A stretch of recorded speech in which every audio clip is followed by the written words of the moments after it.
श्रीशैलेश दयापात्रं दीभक्त्यादिगुणार्णवं यतीन्द्रप्रवणं वन्दे रम्यजामातरं मुनिं लक्ष्मीनाथसमारम्भां नाथयामुनमध्यमाम् अस्मदाचार्यपर्यन्तां वन्दे गुरुपरम्पराम्। जायमानं हि पुरुषं यं पश्चेत् मधुसूदनः सात्विकः स तु विज्ञेयः स वै मोक्षार्थचिन्तकः। இது ஒரு ஆச்சரியமான பிரமாணம். பெருமானுடைய திருக்கண்கள் கட்டாட்சம், அந்த எம்பெருமானுடைய கட்டாட்சத்தை பெறுவது என்பது ஒவ்வொரு ஜீவாத்மாவுக்கும் ஒரு முக்கியமான ஒரு தருணம். எந்த சமயத்துல பெருமானுடைய கட்டாட்சம் நம்ம பேர்ல விழ வேண்டும் என்னதான் இந்த ஸ்லோகம் தெரிவிக்கிறது. ஜாயமானம் ஹி புருஷம், புருஷன் என்றால் ஒரு ஜீவாத்மா. அவன் இந்த உலகத்துல பிறக்கிற சமயத்திலே, ஜாயமானம் என்றால் பிறவி எடுக்கிற அந்த சமயத்திலே, ஜாயமானம் ஹி புருஷம் எம் பஷ்சேத் மதுசூதனஹா, மதுசூதனான எம்பெருமான், மது என்னும் அறக்கரை முடித்தவன் மதுசூதனன். மதுசூதனான எம்பெருமானாலே பார்க்கப்படுகிறான். எம் பஷ்சேத் என்றால் அவருடைய திருக்கண்களால நம்மை காண்கிறார், கட்டாட்சிக்கிறார், நன்றாக மலர்ந்து பார்க்கிறாராம். அப்படி பார்த்து அனுகிரகிக்கிறார். எம் பஷ்சேத் மதுசூதனஹா சாத்விக சது விக்ஞேயா. அப்போ ஒரு ஜீவாத்மா உலகத்துல பிறவி எடுக்கிற சமயத்திலே எம்பெருமான் தம்முடைய மலர்ந்த கண்களாலே கட்டாட்சித்தார் என்றால் அப்பொழுதுதான் இந்த ஜீவாத்மாவுக்கு சத்வகுணம் வளருகிறது. சாத்விக சது விக்ஞேயா, அவன் சாத்விகனாக ஆகிறான், சத்வகுணம் நிரம்பியவனாக இருக்கிறான். அந்த பிறவி முழுவதுமே அவனுக்கு சத்வகுணம் அதிகரிக்கிறது. சாத்விக சது விக்ஞேயா சவை மோக்ஷார்த்த சிந்தகா, அவன் தான் மோட்சத்தை குறித்து சிந்திக்கிறான். இந்த உலகத்திலிருந்து முக்தி அடைய வேண்டும், சம்சார பந்தத்திலிருந்து விடுபட வேண்டும் என்ன அந்த மோட்சத்தை குறித்து சிந்திப்பவனாக ஆகிறானாம். அப்போ எம்பெருமானுடைய கட்டாட்சத்தை யார் ஒரு ஜீவாத்மா பிறவி எடுக்கிற சமயத்துல பெறுகிறானோ அவன்தான் சத்வகுணம் மேலோங்கியவனாக இருக்கிறான். சாத்விகனாக இருந்து தர்ம காரியங்களை செய்து இந்த சம்சாரத்திலிருந்து விடுபட வேண்டும். எப்பொழுது விடுபடுவோம், எப்போ முக்தி கிடைக்கும்னு அதிலேயே ஈடுபட்டவனாக இருக்கிறான் என்று சாஸ்திரங்கள் தெரிவிக்கின்றன. பெருமானுடைய கட்டாட்சம் இருந்தால்தான் இந்த சம்சாரத்திலிருந்து விடுபட வேண்டும்ங்கிற எண்ணமும் பிறக்கும். அதற்கு அடிப்படையான சத்வகுணமும் வளரும். பிரகிருத்தியிலிருந்து உண்டானது இந்த உடல். பிரகிருதிங்கிற அந்த அறிவற்ற ஜடப்பொருளுக்கு சத்வம், ரஜஸ், தமசுங்கிற 3 குணங்களும் இருக்கிறது.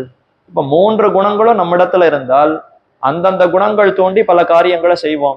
அப்போ சத்வகுணம், ரஜோகுணம், தமோகுணம் ஒவ்வொன்றத்தினுடைய தூண்டுதலால பல காரியங்களை செய்தால் அப்ப என்ன ஆகும்னா மீண்டும் மீண்டும் இந்த சம்சாரத்திலேயே பிறவி எடுத்துக்கொண்டு இதிலேயே மறுபடியும் பிறவி இறப்பு, பிறப்பு இறப்புன்னு இதிலேயே சிக்கி கொண்டிருப்போம். ஆனால் ரஜஸ், தமஸ், ரஜோகுணம், தமோகுணம் தாழ்ந்தது என்று அதை விட்டு சத்வகுணத்தை பற்ற வேண்டும். சத்வகுணத்தை நிறைய வளர்த்து கொண்டால் ஞானம் தெளிவாக ஏற்படும். அப்ப ஞானம் நன்கு மலர்ந்தது. எதை ஆத்மாவை பத்தின ஞானம், பரமாத்மாவை பற்றின ஞானம், ஜீவாத்மாவுக்கும் பரமாத்மாவுக்கும் இருக்கிற தொடர்பு என்ன, ஏன் இப்படி இந்த சம்சாரத்துல நாம சிக்கி தவித்து கொண்டிருக்கிறோம், எதனாலே நமக்கு பிறப்பு ஏற்படுகிறதுங்கிற இந்த ஞானம் எல்லாம் நமக்கு ஏற்பட்டதுன்னா அப்ப இதுல அருவருப்பு தோன்றி இனி மீண்டும் இந்த விஷயங்கள் வேண்டாம், தாழ்ந்த விஷயத்துல பற்று வேண்டாம் என்று இது அத்தனையும் விட்டுட்டு நேரே வைகுந்தத்தை அடைவதை எப்படிங்கிறத சிந்திப்போம். அதற்குண்டான முயற்சியை எடுப்போம். ஆனா நம்முடைய முயற்சியினால இப்ப சத்வகுணத்தை வளர்க்க வேண்டும் என்றால் மிகவும் சிரமம். நானா பார்த்து ஒவ்வொன்றத்திலையும் ஆராய்ந்து பார்த்து தமோகுணம், ரஜோகுணம் தாழ்ந்தது, நான் சத்வகுணத்தோடு இருக்க வேண்டும் என்ன ஒவ்வொரு தடவையும் என்னையே தட்டி மனசை தட்டி புத்தியை தட்டி நீ சத்வகுணம் இருக்கிறவனாக இருக்கணும், சாத்விகனாக வளரணும்னு எத்தனை தடவை நாம முயற்சி பண்ணாலும் நம்முடைய முயற்சியினால இந்த சத்வகுணத்தை வளர்ப்பதுங்கிறது கொஞ்சம் சிரமம். நாம முயற்சி எடுக்கலாம், ஆனா எங்கேயாவது தப்புவதற்கு வாய்ப்பு உண்டு. ஆனா பெருமான் நம்மை கட்டாட்சித்து அவருடைய திருவுள்ளத்தாலே நம்மை நன்கு குளிர நோக்குகிறார் என்றால் அப்ப அந்த சத்வகுணம் நம்முடைய ரொம்ப சுலபமாக வந்துவிடும். நாம முயற்சி பண்ணி வளர்க்க வேண்டிய அவசியமே இல்லாமல் பெருமானுடைய கட்டாட்சத்தினாலே தன்னடையே இந்த சத்வகுணம் நமக்கு வளருகிறது. அதைத்தான் பிரமாணங்கள் தெரிவிக்கின்றன. அந்த சத்வகுணம் பெருமானுடைய கட்டாட்சத்தினாலேயே நமக்கு ஏற்படுகிறது. ஆழ்வார்களும் தெரிவிக்கிறார்களே, கருவரங்கற்குட்கிடந்தேன் கைதொழுதேன் கண்டேன் திருவரங்க மேயான் திசை. கருவரங்கத்துக்குள்ள கிடந்தேன் என்னுடைய மாதாவினுடைய கர்ப்பத்துல நான் கிடக்கும் பொழுது அப்பொழுதே பெருமான் என்னை கட்டாட்சித்தார். கட்டாட்சித்ததுனால என்ன ஆகினதுன்னா, கருவரங்கத்துட்கிடந்து கண்டேன். கர்ப்பத்துக்குள்ள இருக்கும் பொழுதே எனக்கு பெருமான் சேவை கொடுத்துட்டார். திருவரங்கத்துல அவர் எப்படி சயனித்துக் கொண்டிருக்கிறாருங்கிறத எனக்கு அப்பொழுதே காட்டி கொடுத்தார். கருவரங்கத்துட்கிடந்தேன் கண்டேன் திருவரங்க மேயான் திசை. திருவரங்கத்துல சயனித்துக் கொண்டிருக்கிற எம்பெருமான அடியேன் கருவரங்கத்துல இருக்கும் பொழுதே, கர்ப்பத்துக்குள்ள இருக்கும் பொழுதே காணும் பேறு பெற்றேன். இப்படி நானா கண்டேனா, அவரா வந்து காண்பித்து தன்னுடைய சேவையை காட்டி கொடுத்தாராம். அப்படித்தானே திருப்பானாழ்வாருக்கு காட்டி கொடுத்தார்.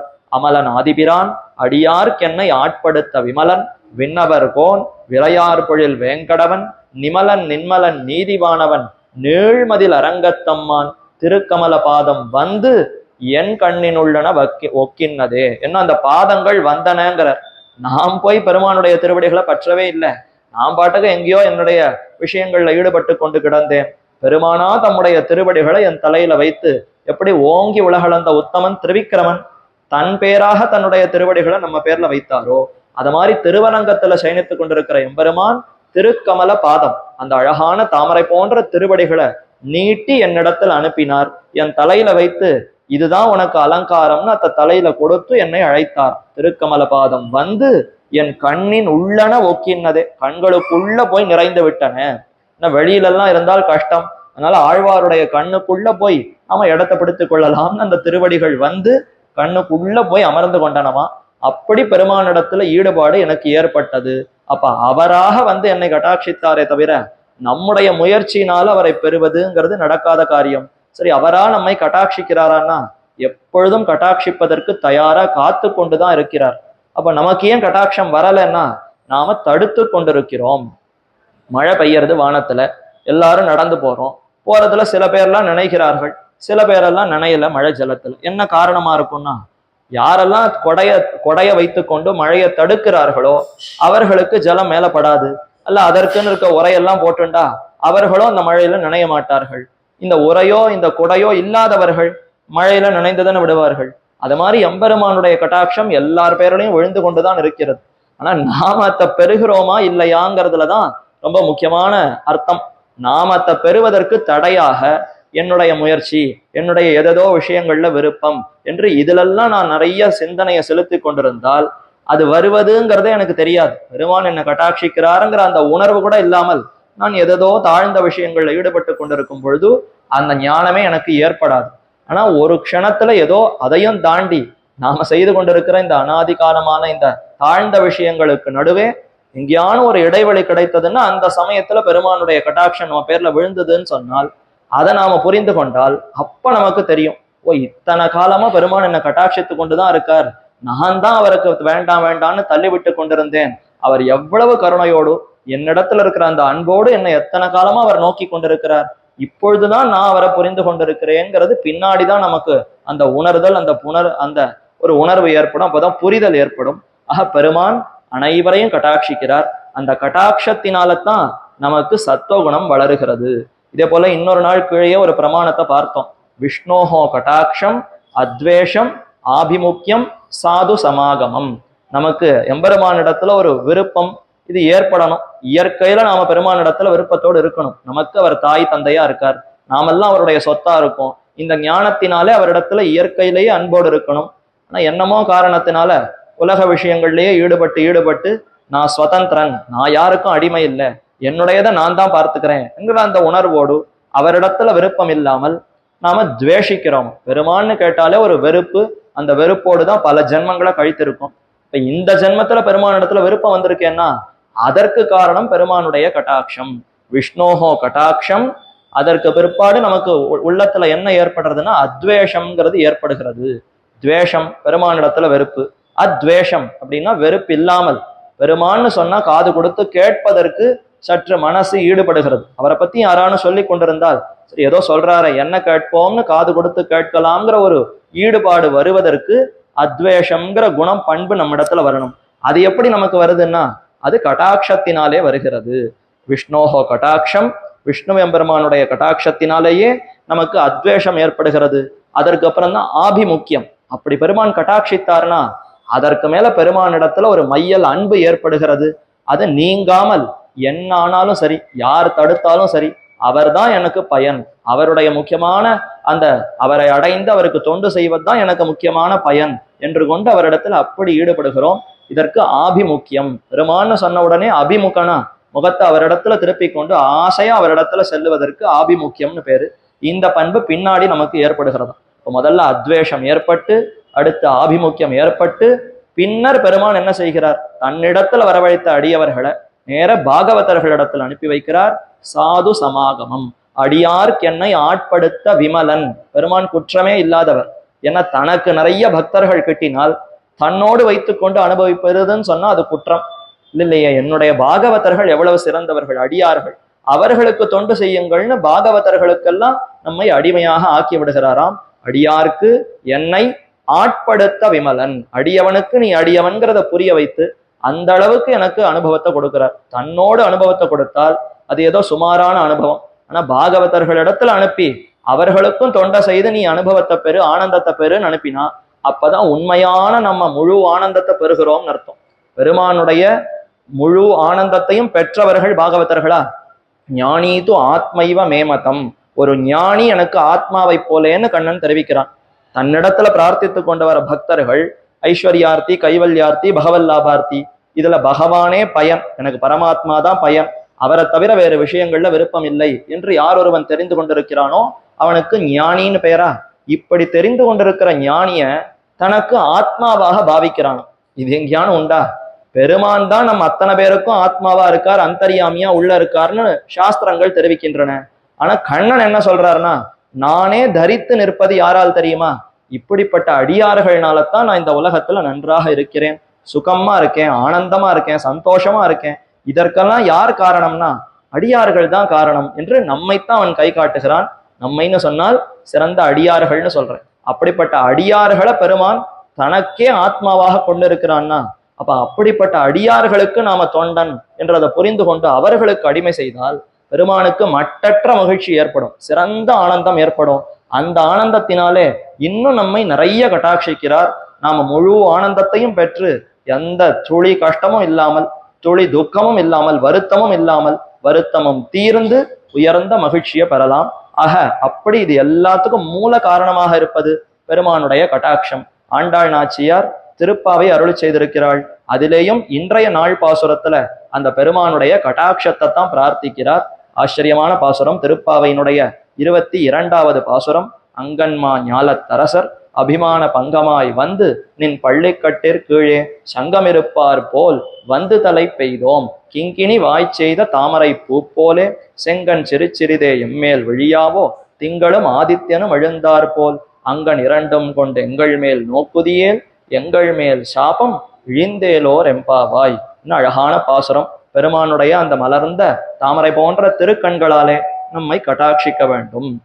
பெருமானுக்கு தாமரை போன்ற கண்கள் இருக்கு நமக்கு எப்படி தெரிந்ததுன்னா, வேதமே பரமாத்மாவுக்கு அடையாளம் சொல்றது. ஜகத்தை எல்லாம் படைக்கக்கூடிய பிரம்மம் பரமாத்மா, அவருக்கு இன்றியமையாத அடையாளம் இருக்கணுமா? சில அடையாளங்கள் எல்லாம் இவருக்கு மட்டும்தான் பொருந்தும், வேற யாருக்கும் பொருந்தாது. அப்படி இருந்தா அது இன்றியமையாத அடையாளம்னு பேரு. அந்த மாதிரி பரமாத்மாவுக்கு இன்றியமையாத அடையாளம்னு உண்டான்னா இருக்கே. தஸ்யயதா கப்யாசம் புண்டரீகமேவ மக்ஷினி தஸ்ய உதிதி நாம. அந்த ஆதித்ய மண்டலத்துக்குள்ள எழுந்தருளி இருக்கிறாராம் பரமாத்மா. எல்லா இடத்துலயும் நீக்கமர நிறைந்திருக்கிறார். விசேஷமா இந்த சாந்தோக்கிய உபனிஷத்துல சொல்லும் பொழுது, இதோ இந்த கண்ணால பார்க்கிறோமே சூரியன் ஆதித்யன், அந்த ஆதித்ய மண்டலத்துக்குள்ள ஒரு புருஷன் இருக்கிறார். அந்த புருஷன் தான் இந்த ஜகத்தை எல்லாம் நியமிக்கிறார். அவருக்கு பிரம்மம் பரமாத்மான்னு பேரு. அவர் எப்படி இருக்கிறார்னா, தஸ்ய யதா கப்யாசம் புண்டரீகமேவ மக்ஷினி. முதல் அடையாளத்தை தெரிவித்தது. பிரம்மத்துக்கு எது முக்கியமான அடையாளம்னா, தாமரை போன்ற அழகான திருக்கண்கள் கொண்டிருப்பவன் அந்த புருஷன். அவர்தான் இந்த பரமாத்மா ஜகத்தை எல்லாம் படைக்கிறார். கப்யாசம் புண்டரீகம் ஏவ மக்ஷினி. இந்த உபனிஷத்துக்கு அர்த்தம் சொல்லும் பொழுதுதான் யாதவ பிரகாஷருக்கும் சுவாமி ராமானுசருக்கும் பிணக்கு ஏற்பட்டது. குரு பரம்பரா சரித்திரத்துல கேள்விப்பட்டிருக்கலாம். கப்யாசம் புண்டரீகம், புண்டரீகம்னா தாமரை, புண்டரீகமேவ அக்ஷினி, அக்ஷினினா கண்கள், அக்ஷினின்னா அது ரெண்டு கண்கள் இல்லையா? சம்ஸ்கிருதத்துல ஒருமை பன்மை கிடையாது, ஒருமை இருமை பன்மைன்னு 3 உண்டு. இப்ப தமிழ்ல ஒருமை பன்மை, ஒன்னொன்னா இருந்ததுன்னா ஒருமை, பலவாக இருந்தால் பன்மை. ஆனா சம்ஸ்கிருதத்துல மட்டும் ஒருமை இருமை பன்மை. ஒன்னொன்னா இருந்தா ஒருமையா சொல்லணுமா, ரெண்டு ரெண்டா இருந்தா இருமைங்கிற அந்த வகுப்புல வரும். அதற்குன்னு இருக்கக்கூடிய அந்த விபக்தி, அந்த வேற்றுமை ஒரு போடு சொல்லணும். அதே மாதிரி அதற்கு மேல இருந்தாதான் பன்மை, இரண்டுத்திற்கு மேல இருந்தாதான் பன்மை. அப்ப இரண்டுன்னு இருந்தா இருமையில சொல்லணும். பெருமானுடைய இரண்டு கண்களை இப்ப உபனிஷத்து வர்ணிக்கிறது, அதனால அக்ஷினி என்று அதை சொல்றது. அது இருமை, இரண்டு கண்கள் இருக்கிறதுனால அந்த இருமைங்கிற அந்த ஒரு நிலையில அது சொல்லி கொண்டிருக்கிறது. இப்ப தஸ்ய யதா கப்யாசம் புண்டரீகம், புண்டரீகமேவ அக்ஷினி, தாமரையை போன்ற கண்கள் பெருமானுக்கு இருக்கிறது. அந்த தாமரை எப்படி இருக்கிறதுன்னு விவரிக்கிறது. கப்யாசம், கப்யாசம்ங்கிற சொல்லு இப்ப தாமரையை விவரிக்கிறது. தாமரை போன்ற பெருமானுடைய கண்கள், அந்த தாமரை எப்படி இருக்கிறதுன்னா கப்யாசம் புண்டரீகம்னு விவரித்தது. இதற்குத்தான் அந்த யாதவ பிரகாசர், ராமானுஷருடைய குருவா இருந்த யாதவ பிரகாசர் விவரித்தார். கபி என்றால் குரங்கு, குரங்கினுடைய ஆசம் என்றால் அதனுடைய பிருஷ்டம், பின்பகுதி. அந்த பின்பகுதி எப்படி சிவந்து இருக்குமோ அந்த சிகப்பு நிறம் கொண்டிருக்கக்கூடிய தாமரை, தாமரை சிகப்பா இருக்கான், அந்த சிகப்பு நிறத்திற்கு எதை உதாரணமா சொல்றதுன்னா கப்யாசம்னு சொல்றதா. கபியினுடைய பின்பக்கம், குரங்கினுடைய பின்பக்கத்தை போல சிவப்பு நிறம் கொண்டிருக்கிற தாமரைன்னு சொன்னார். கேட்ட ராமானுசருக்கு பொறுக்கல. ஐயோ, பிரம்மத்துக்கு அடையாளம் சொல்றச்ச இப்படி தாழ்ந்த ஒன்னத்தையா உதாரணமா சொல்லுவது? பிரம்மத்தினுடைய கண்கள் தாமரையை போல இருக்குன்னு சொல்லிட்டு அந்த தாமரைக்கு எவ்வளவு உயர்ந்த விசேஷணத்தை சாஸ்திரம் சொல்லும். இருக்கிறதுலயே தாழ்ந்தது குரங்கு, அந்த குரங்குக்கும் தாழ்ந்த அவயவம் அதனுடைய பகுதின்னா அதனுடைய பின்பக்கம். அதை போய் இப்படி ஒப்பிட்டு சொல்லுமா வேதம்? இந்த பொருள் சரியில்லையே என்று கண்கள்ல இருந்து அப்படியே நீர் பிரவகித்தது, கண்ணீர் பெருக்கு அது தொடையில விழுந்தது. சுட்டெரித்ததான் யாதவ பிரகாசருக்கு. பின்னாடி இருந்து இவர் யாதவ பிரகாசருடைய தோளெல்லாம் நீவி விட்டு இருக்கார். தைல காப்பு, எண்ணெய் தேய்த்து கொண்டிருக்கிற சமயத்துல அவர் உபனிஷத்துக்கு அர்த்தம் சொல்லி கொண்டிருக்கார். கேட்டவருக்கு பொறுக்கல. பிரம்மத்துக்கு போய் இப்படி அடையாளம் சொல்லுவார்களா என்று அவரால் தாங்கி கொள்ள முடியாமல் கண்கள்ல இருந்து நீர் உகுக்க அது அவருடைய தொடையில போய் பட்டு ரே சுட்டு எரித்ததான். ஐயோ, என்ன ஆச்சுன்னு தெரியலையே, ஏன் இப்படி கண்கள்ல இருந்து ஜலம் இவ்வளவு உஷ்ணமா வருது என்று அவரையே கூட்டு விசாரிக்க, வேற என்ன, நீர் சொன்ன அர்த்தத்தை தான் என்னால கட்டோரமா இருக்கு, கேட்கவே பிடிக்கவில்லை, அதனால தான் இப்படி ஏற்பட்டது. சரி, அப்ப இதற்கு வேற என்ன அர்த்தம் தான் சொல்ல முடியும்? நேர வேதமே கப்பியாசம்னு தானே சொல்லியிருக்கு என்றால், அது சொல்லியிருக்குன்னா அதுக்கு என்ன அர்த்தம்ங்கிறத சரியா விவரிக்கணும். சம்ஸ்கிருதத்துல ஒரு சொல்லுக்கு பல பொருள்கள், தமிழ்லையும் இருக்கே ஒரே சொல்லுக்கு பல பொருள்கள் இருக்கு. அப்ப கப்பியாசம்னு சொன்னா இது ஒரு பொருள் தானா? கிடையாதே. இன்னும் ஆச்சாரியர்கள் பலவாக விவரித்திருக்கிறார்களே. கபி என்றால் சூரியனுக்கு பெயர். கம் பிபதீதி கபிஹி, கம்னு சொன்னா தீர்த்தம், ஜலம், ஜலத்தை குடிப்பவன் கபி. சூரியன் ஜலத்தை எல்லாம் குடிக்கிறாரா?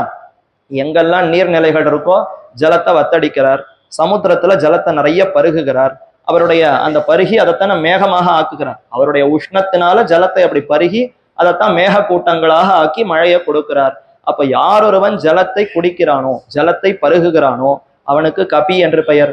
சூரியனுக்கு கபி என்று ஒரு பெயர் இருக்கே, அவரை கபின்னு சொல்லி, கபி ஆசம், ஆசம்னு சொன்னால் மலர்த்தப்படுகிறதுன்னு அர்த்தம்.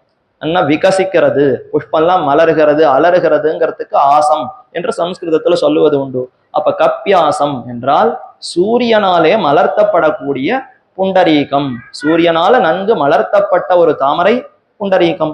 அந்த தாமரையை போன்ற அழகான திருக்கண்கள் சொல்லிட்டு போகலாமே, என்ன அழகான அர்த்தமாக இருக்கு.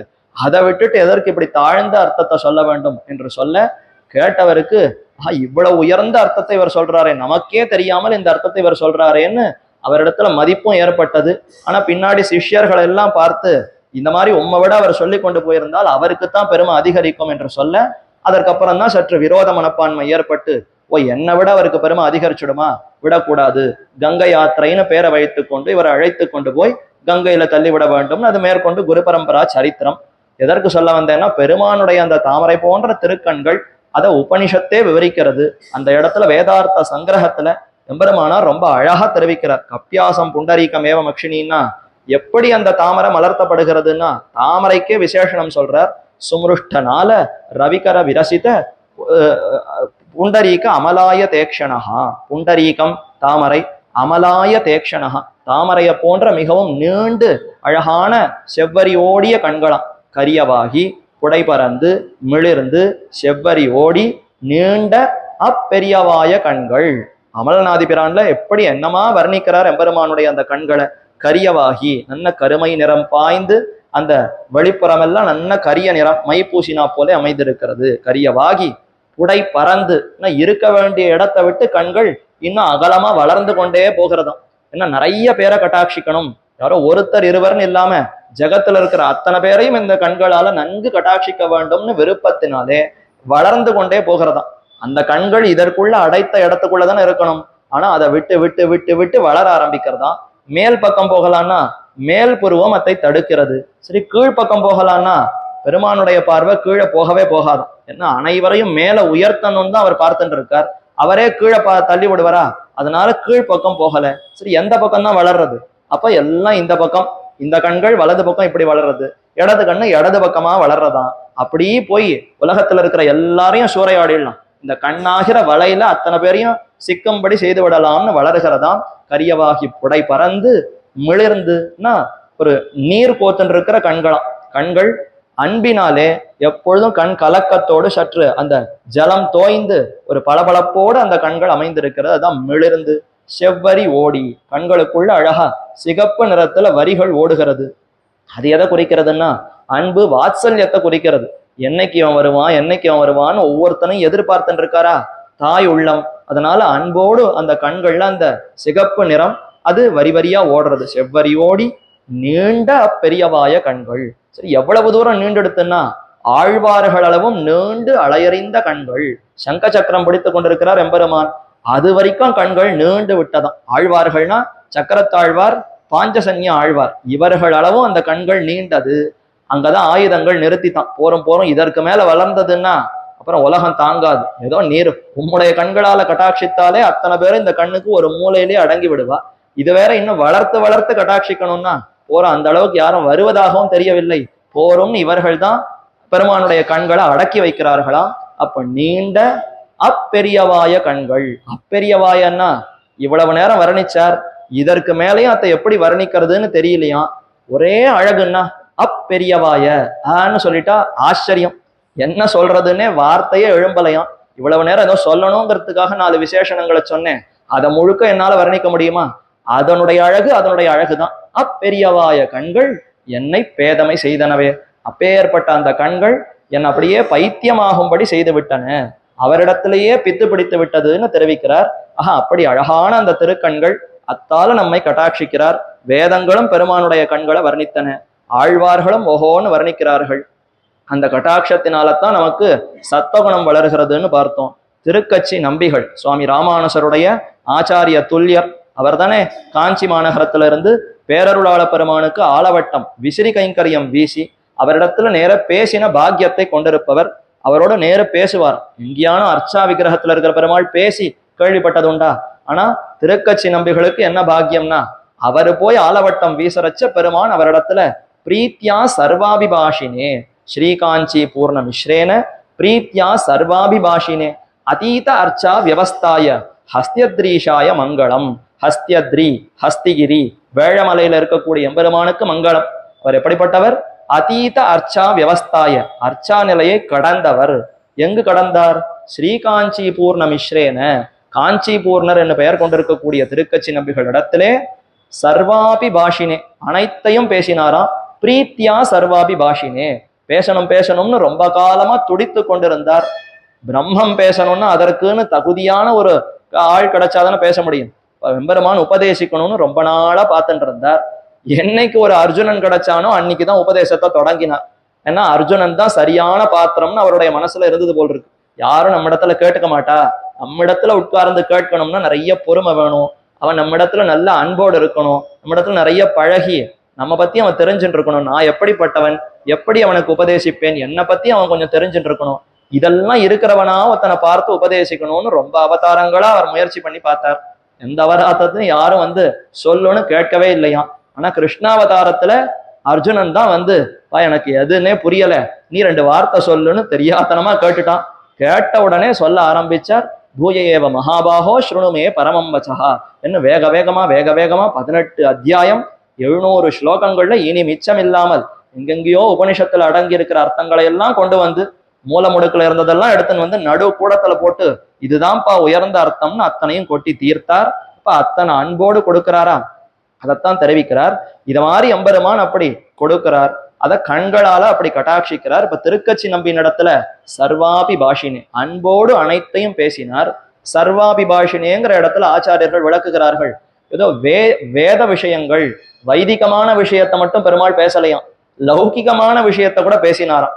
ஊர் நடப்பு எப்படி இருக்கு, மழையெல்லாம் எப்படி பெய்யறது, வெயில் எப்படி இருக்கு, அங்கங்க விவசாயம் எல்லாம் எப்படி நடந்துட்டு இருக்கு, பயிர்கள்லாம் நல்லா விளையறதா, இதெல்லாம் கூட அவர் இடத்துல பேசினார். ஏதோ பிரம்மம் உபனிஷத்தை பத்தி பேசுவார், வியாச பராசர ரிஷிகள் அவர்கள் ஏதாவது உபதேசிச்சாரா அதை பத்தி பேசுவார், இதை மட்டும் பேசுவாரான்னா அதை மட்டும் கேட்க மாட்டாராம், லௌகிகமான விஷயங்களையும் கேட்டு தெரிவிப்பாராம். இந்த குடும்பத்துல ஏதோ கஷ்டம்னு அவனுக்கு அவன் வந்திருந்தானே, அது சரியா போச்சா, இவனுக்கு ஏதோ வேணும்னு கேட்டிருந்தானே அது கொடுத்தேனே, அதை பெத்து அவன் சந்தோஷப்பட்டானா என்ன, இந்த உலக மக்கள் அவர்களுடைய அந்த கருத்துகளையும் கேட்டு இதை பத்தியும் திருக்கட்சி நம்பி மூலமா தான் தெரிஞ்சுக்கிறான். பிரம்மம் அந்தர்யாமியாகவே உள்ள நுழைந்திருக்கிறார், எல்லாம் அவருக்கே தெரியும், அவருக்கு தெரியாமையா தான் நடக்க போறது.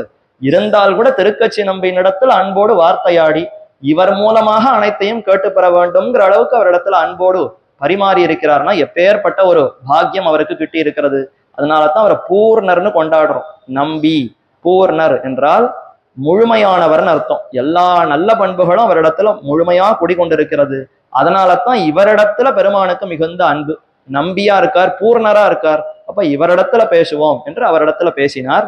அந்த திருக்கட்சி நம்பி இப்ப தேவப்பெருமாளிடத்துல தேவராஜ அஷ்டகம்னு 8 ஸ்லோகத்தை விண்ணப்பித்தார். அதனுடைய கடைசியில பிரார்த்திக்கிறார், துவதீக்ஷண சுதா சிந்து வீச்சி விக்ஷேப ஷீகரைஹி காருண்ய மாருதா நீதைஹி ஷீதலைஹி அபிஷிஞ்சமாம். பெருமானே, என் அப்படியே குளிப்பாட்ட வேண்டும். ஏன் நீரே போய் குளிக்க மாட்டீரா, நான் தான் அவங்க குளிப்பாட்டி விடணுமான்னா, ஆமாமா, இந்த குளிப்பாட்டுதல் நீர் மட்டும்தான் செய்ய முடியும். இது குற்றால அருவியில போனாலும் குளிக்க முடியாது, வேற எந்த இடத்துக்கு போனாலும் என்னால தீர்த்தமாட முடியாது, இது உம்மால மட்டும்தான் செய்ய முடியும். அப்படி என்ன செய்யணுங்கிறீர்? துவதீக்ஷண சுதா சிந்து, சுதான்னா அமிர்தம், சுதா சிந்துன்னா அமிர்தமாகிற கடல். அமிர்தமே ஒரு கடலாக இருந்ததுன்னா, கடலை கடைந்து அமிர்தம் எடுத்தது தெரியும், கடல் முழுவதுமே அமிர்தமாகவே இருக்கான். அந்த அமிர்தத்தினாலேயே ஒரு கடல் இருக்குன்னு கற்பனை பண்ணிக்கோங்க. அந்த கடல் உண்டானா உண்டே, பெருமானுடைய பார்வை தான் அந்த அமுதமாகிற கடல். ஈக்ஷண, ஈக்ஷணம்னா பார்வை, பெருமானுடைய அந்த பார்வையே அமுதமாகிற கடலாக இருக்கிறது. அவருடைய பார்வை எவ்வளவு இனிமையை கொடுக்கிறது, கண்களால மலர குளிர கட்டாட்சித்தார்னா நமக்கு எவ்வளவு ஆனந்தம் ஏற்படுகிறது, எல்லா விதமான சுகத்தையும் கொடுக்கிறது. அதனால அதுவே அமுத கடல். ஈக்ஷண சுதா சிந்து வீச்சி விக்ஷேப ஷீகரைஹி, அதிலிருந்து அலை எரிகிறதாம். வீச்சி விக்ஷேபம்னா அப்படி முன்னும் பின்னுமா எழுந்து எழுந்து அலை கிளம்புறது. சமுத்திரத்துக்கு போனா எப்படி கரையோரமா அலை அடிக்கிறது, அந்த மாதிரி இப்ப அமுத கடல், பெருமானுடைய அந்த பார்வையாகிற அமுத கடலிலே அலை எரிகிறது. வீச்சி விக்ஷேப ஷீகரைஹி, அப்படி அலை உயர போய் அப்படி கொட்டுறதாம், ஒன்னோட ஒண்ணு தொட்டு தொட்டு தொட்டு தொட்டு அலை அப்படி பெருசா போய் அடிக்கிறது. அந்த அடிக்கிற சமயத்துல சுதா சிந்து வீச்சி விக்ஷேப ஷீகரைஹி காருண்ய மாருதா நீதைஹி, பெருமானுடைய அந்த கட்டாட்சமாகிற பார்வை எல்லார் பேரையும் விழறதுன்னு சொன்னனே, அதனால எல்லாரிடத்துலயும் அலை எரிஞ்சுட்டு தான் இருக்கு. ஆனா நம்ம இன்னும் நினையலையே சுவாமின்னா, அது காருண்யமாகிற காத்து வரணும், பெருமானிடத்திலிருந்து கருணையாகிற ஒரு காத்து, அந்த காத்தும் சேர்ந்து இந்த அலையை தட்டி விடணுமா. காருண்ய மாருதா நீதைஹி, அலை எரியறச்ச ஒரு காத்து அடிச்சதுன்னா அந்த அலையிலிருந்து சிறு நீர் துளிகள் நம்ம பேர்ல விழுமா? நாம இங்க நின்றுட்டு இருக்கோம், அப்படி அலை அடிக்கிறது, திடீர்னு ஒரு காத்து அடிச்சதுன்னா அந்த அலையிலிருந்து தூவானமா நம்ம பேர்ல ஜலம் படுமா? இந்த மாதிரி இப்ப பெருமானுடைய அந்த அமுதமாகிற கடல், பார்வையாகிற கடல் நம்ம பேர்ல விழும் பொழுது கூடவே அவருடைய கருணைங்கிற குணம் அதை தூண்டி விட்டதுன்னா அது நம்ம பேர்ல அப்படி வந்து ஒரு தெளிக்குமா. பன்னீர் சொம்ப வச்சு தெளிச்சா எப்படி இருக்கும், அந்த மாதிரி இந்த கருணை பார்வையிலிருந்து, பார்வையாகிற அமுத கடல்ல இருந்து கருணைங்கிற காத்து வீசி நம்ம பேர்ல அப்படி தெளிக்கும். காருண்ய மாருதா நீதைஹி ஷீதலைஹி அபிஷிஞ்சமாம். ஷீதலைன்னா ரொம்ப குளிர்ந்தது, குளிர்ந்த அந்த நீர் துளிகளாலே என்னை குளிப்பாட்ட வேண்டும். அந்த தூவானமா அந்த ஜலம் என் பேர்ல பட்டதுன்னா எனக்கு ஏற்பட்டிருக்கிற கஷ்டங்கள் எல்லாம் விலகும். இத்தனை காலம் இந்த சம்சாரத்துல கொதித்து போயிருக்கிறேன். ஆத்தியாத்மிகம், இந்த உடலாலேயே பல சிரமங்கள். வயசானா எல்லாருக்கும் உடல்னால எத்தனையோ துன்பம். வயசாகிறது என்ன, 20 வயசு 30 வயசுலயே உடல் சொல்ற பேச்ச கேட்க மாட்டேங்கிறது, கொஞ்ச நேரம் காலை மடக்கி வச்சால் கால் வலிக்கிறது, கை வலிக்கிறது, ஏதோ நம்ம வசத்துல இந்த உடல் இல்லை. அப்போ உடல்னால எத்தனையோ துன்பங்கள். அடுத்து ஆத்தியாத்மிகம், ஆதி பௌதிகம் என்றால் வெளியில இருக்கக்கூடிய மற்ற ஜீவராசிகள், அது விலங்குகளா இருக்கட்டும் மனுஷர்களா இருக்கட்டும், இவர்களால நமக்கு ஏற்படக்கூடிய துன்பங்கள். உற்றார் உறவினர்கள் துன்பம் கொடுக்கலாம், ஏதோ வெளியில போகிறச்ச பசுமாடு முட்டலாம், நாய் கடிக்கலாம், இந்த மாதிரி எத்தனையோ துன்பங்கள் ஏற்படுறது. மற்ற ஜீவராசிகளால நமக்கு ஏற்படுவது ஆதி பௌதிகம். ஆதி தெய்வீகம்னா அது இயற்கை சீற்றம். ஒரே சுனாமி ஏற்படுறது, பூகம்பம் ஏற்படுறது, நிலநடுக்கம், புயல், காற்று, மழை, இதெல்லாம் தெய்வங்கள் பஞ்சபூதங்களால ஏற்படுகிறதா? இந்த மாதிரியான கஷ்டங்கள் இந்த சம்சாரத்துல மீண்டும் மீண்டும் இருக்குமா? சம்சாரத்துல எப்பவும் சுகமா இருக்கலாமான்னு கேட்டா இருக்கவே முடியாது. என்னதான் பெரிய செல்வந்தனா இருந்தாலும், நல்ல ஆரோக்கியத்தோடு இருந்தாலும், ஏதோ கஷ்டம் மாறி மாறி வந்து கொண்டுதான் இருக்கும். அப்படிப்பட்ட இந்த கஷ்டங்கள்னால இந்த ஜீவாத்மா கொதித்து போயிருக்காராம். அந்த கொதிப்பு, அந்த தவிப்பு, அதனால ஒரே வெப்பமா, இந்த வெப்பமெல்லாம் எப்படி போகிறதுன்னா பெருமானுடைய கருணையாகிற அந்த காற்று அடித்து, அதனாலே அவருடைய அமுத திவளை, அந்த பார்வையாகிற அந்த அமுதத்திலிருந்து 2 துளி நம்ம பேர்ல விழுந்ததுன்னா இத்தனை கஷ்டம், இத்தனை வெப்பமும் போய்விடும் என்ன திருக்கட்சி நம்பிகள் பிரார்த்திக்கிறார். அதே போலத்தான் இப்ப ஆண்டாள் நாச்சியார் கண்ணனிடத்துல பிரார்த்திக்கக்கூடிய ஆச்சரியமான பாசுரம். நேற்றைய பாசுரத்துல அனைத்தையும் விட்டுட்டு வந்தோம் மாற்றார் உனக்கு வலி தொலைந்து உன் வாசற்கண் ஆற்றாது வந்து உன் அடி பணியுமா போலே போற்றியாம் வந்தோம் புகழ்ந்து யாம் வந்தோம், உம்மை பல்லாண்டு பாடி வந்தோம், உம்முடைய பெருமைகளை எல்லாம் சொல்லி வந்தோம், உம்மிடத்தை விட்டு வேறு எங்கும் போகாமல் உமக்கே அற்றவர்களாக வந்தோம். மாற்றார் உனக்கு வலி தொலைந்து, ஒரு அகங்காரம், ஒரு அபிமானம் இருக்கும். நாம் போய் பெருமானை பற்றுவதா, என்ன நானே பார்த்துக்கிறேன், எதுக்கு இதெல்லாம் நான் அவரிடத்துல போய் கேட்கணும்னு ஒரு அபிமானம் இருக்குமா? நீ எங்க உன்னை பார்த்துக்கிறது? நீ பிறந்ததே அவருடைய அனுகிரகத்தினாலதான். அவர் தான் உன்னுடைய உடல் இந்திரியங்கள் இத்தனையும் கொடுத்திருக்கார். அப்ப நீயா எப்படி உன்னை ரட்சிக்க முடியும்? முடியாதுன்ற அந்த ஞானத்தை ஏற்படுத்தி நீ அவரிடத்துலதான் செல்ல வேண்டும். நான் தான் உன்னை ரட்சிக்கிறேன்னு பெருமானே நம்மை தம்மிடத்துல சேர்த்து கொள்ளுகிறார். வலி, அதுதான் அந்த வலிமை. என்ன ஆனாலும் நான் அவரிடத்துல போக மாட்டேன்ற அந்த வலிமை, அந்த வன்மை, அந்த அந்த தன்மையெல்லாம் மாத்தி வலி தொலைந்து உன் வாசற்கண் ஆற்றாது வந்து உன் அடி பணியுமா போலே. ரொம்ப ஆற்றாம தாழல. இத்தனை காலம் வெளி விஷயங்கள்ல ஒவ்வொருத்தர் கதவையா தட்டி பார்த்தேன். இவா காப்பாத்துவா, அவா காப்பாத்துவா, அவா காப்பாத்துவா, இவர் தான் எனக்கு முதலாளி சம்பளம் கொடுக்கிறவர், இவர் தான் எனக்கு அன்னமிடுகிறார், உணவு கொடுக்கிறவர், இன்னும் ஒவ்வொருத்தரையா பத்தின்னு இருந்தேன். அவர்கள்லாம் கை விட்டுட்டா, யாரும் என்ன ரட்சிக்கல. இறுதியில என்ன ரட்சிக்கிறவர்னா அது நீர் ஒருத்தர் தாங்கிறத புரிந்து கொண்டு இப்ப தாழல. இத்தனை காலத்துக்கு முன்னாடியே அவங்க பற்றிருக்கலாமே. ஐயோ, இத்தனை காலத்தை இழந்தேனேன்ற வருத்தம் வேற கூட சேர்ந்துண்டு இன்னும் முடியாமல் உம்மிடத்துல வந்து சேர்ந்திருக்கிறேன்.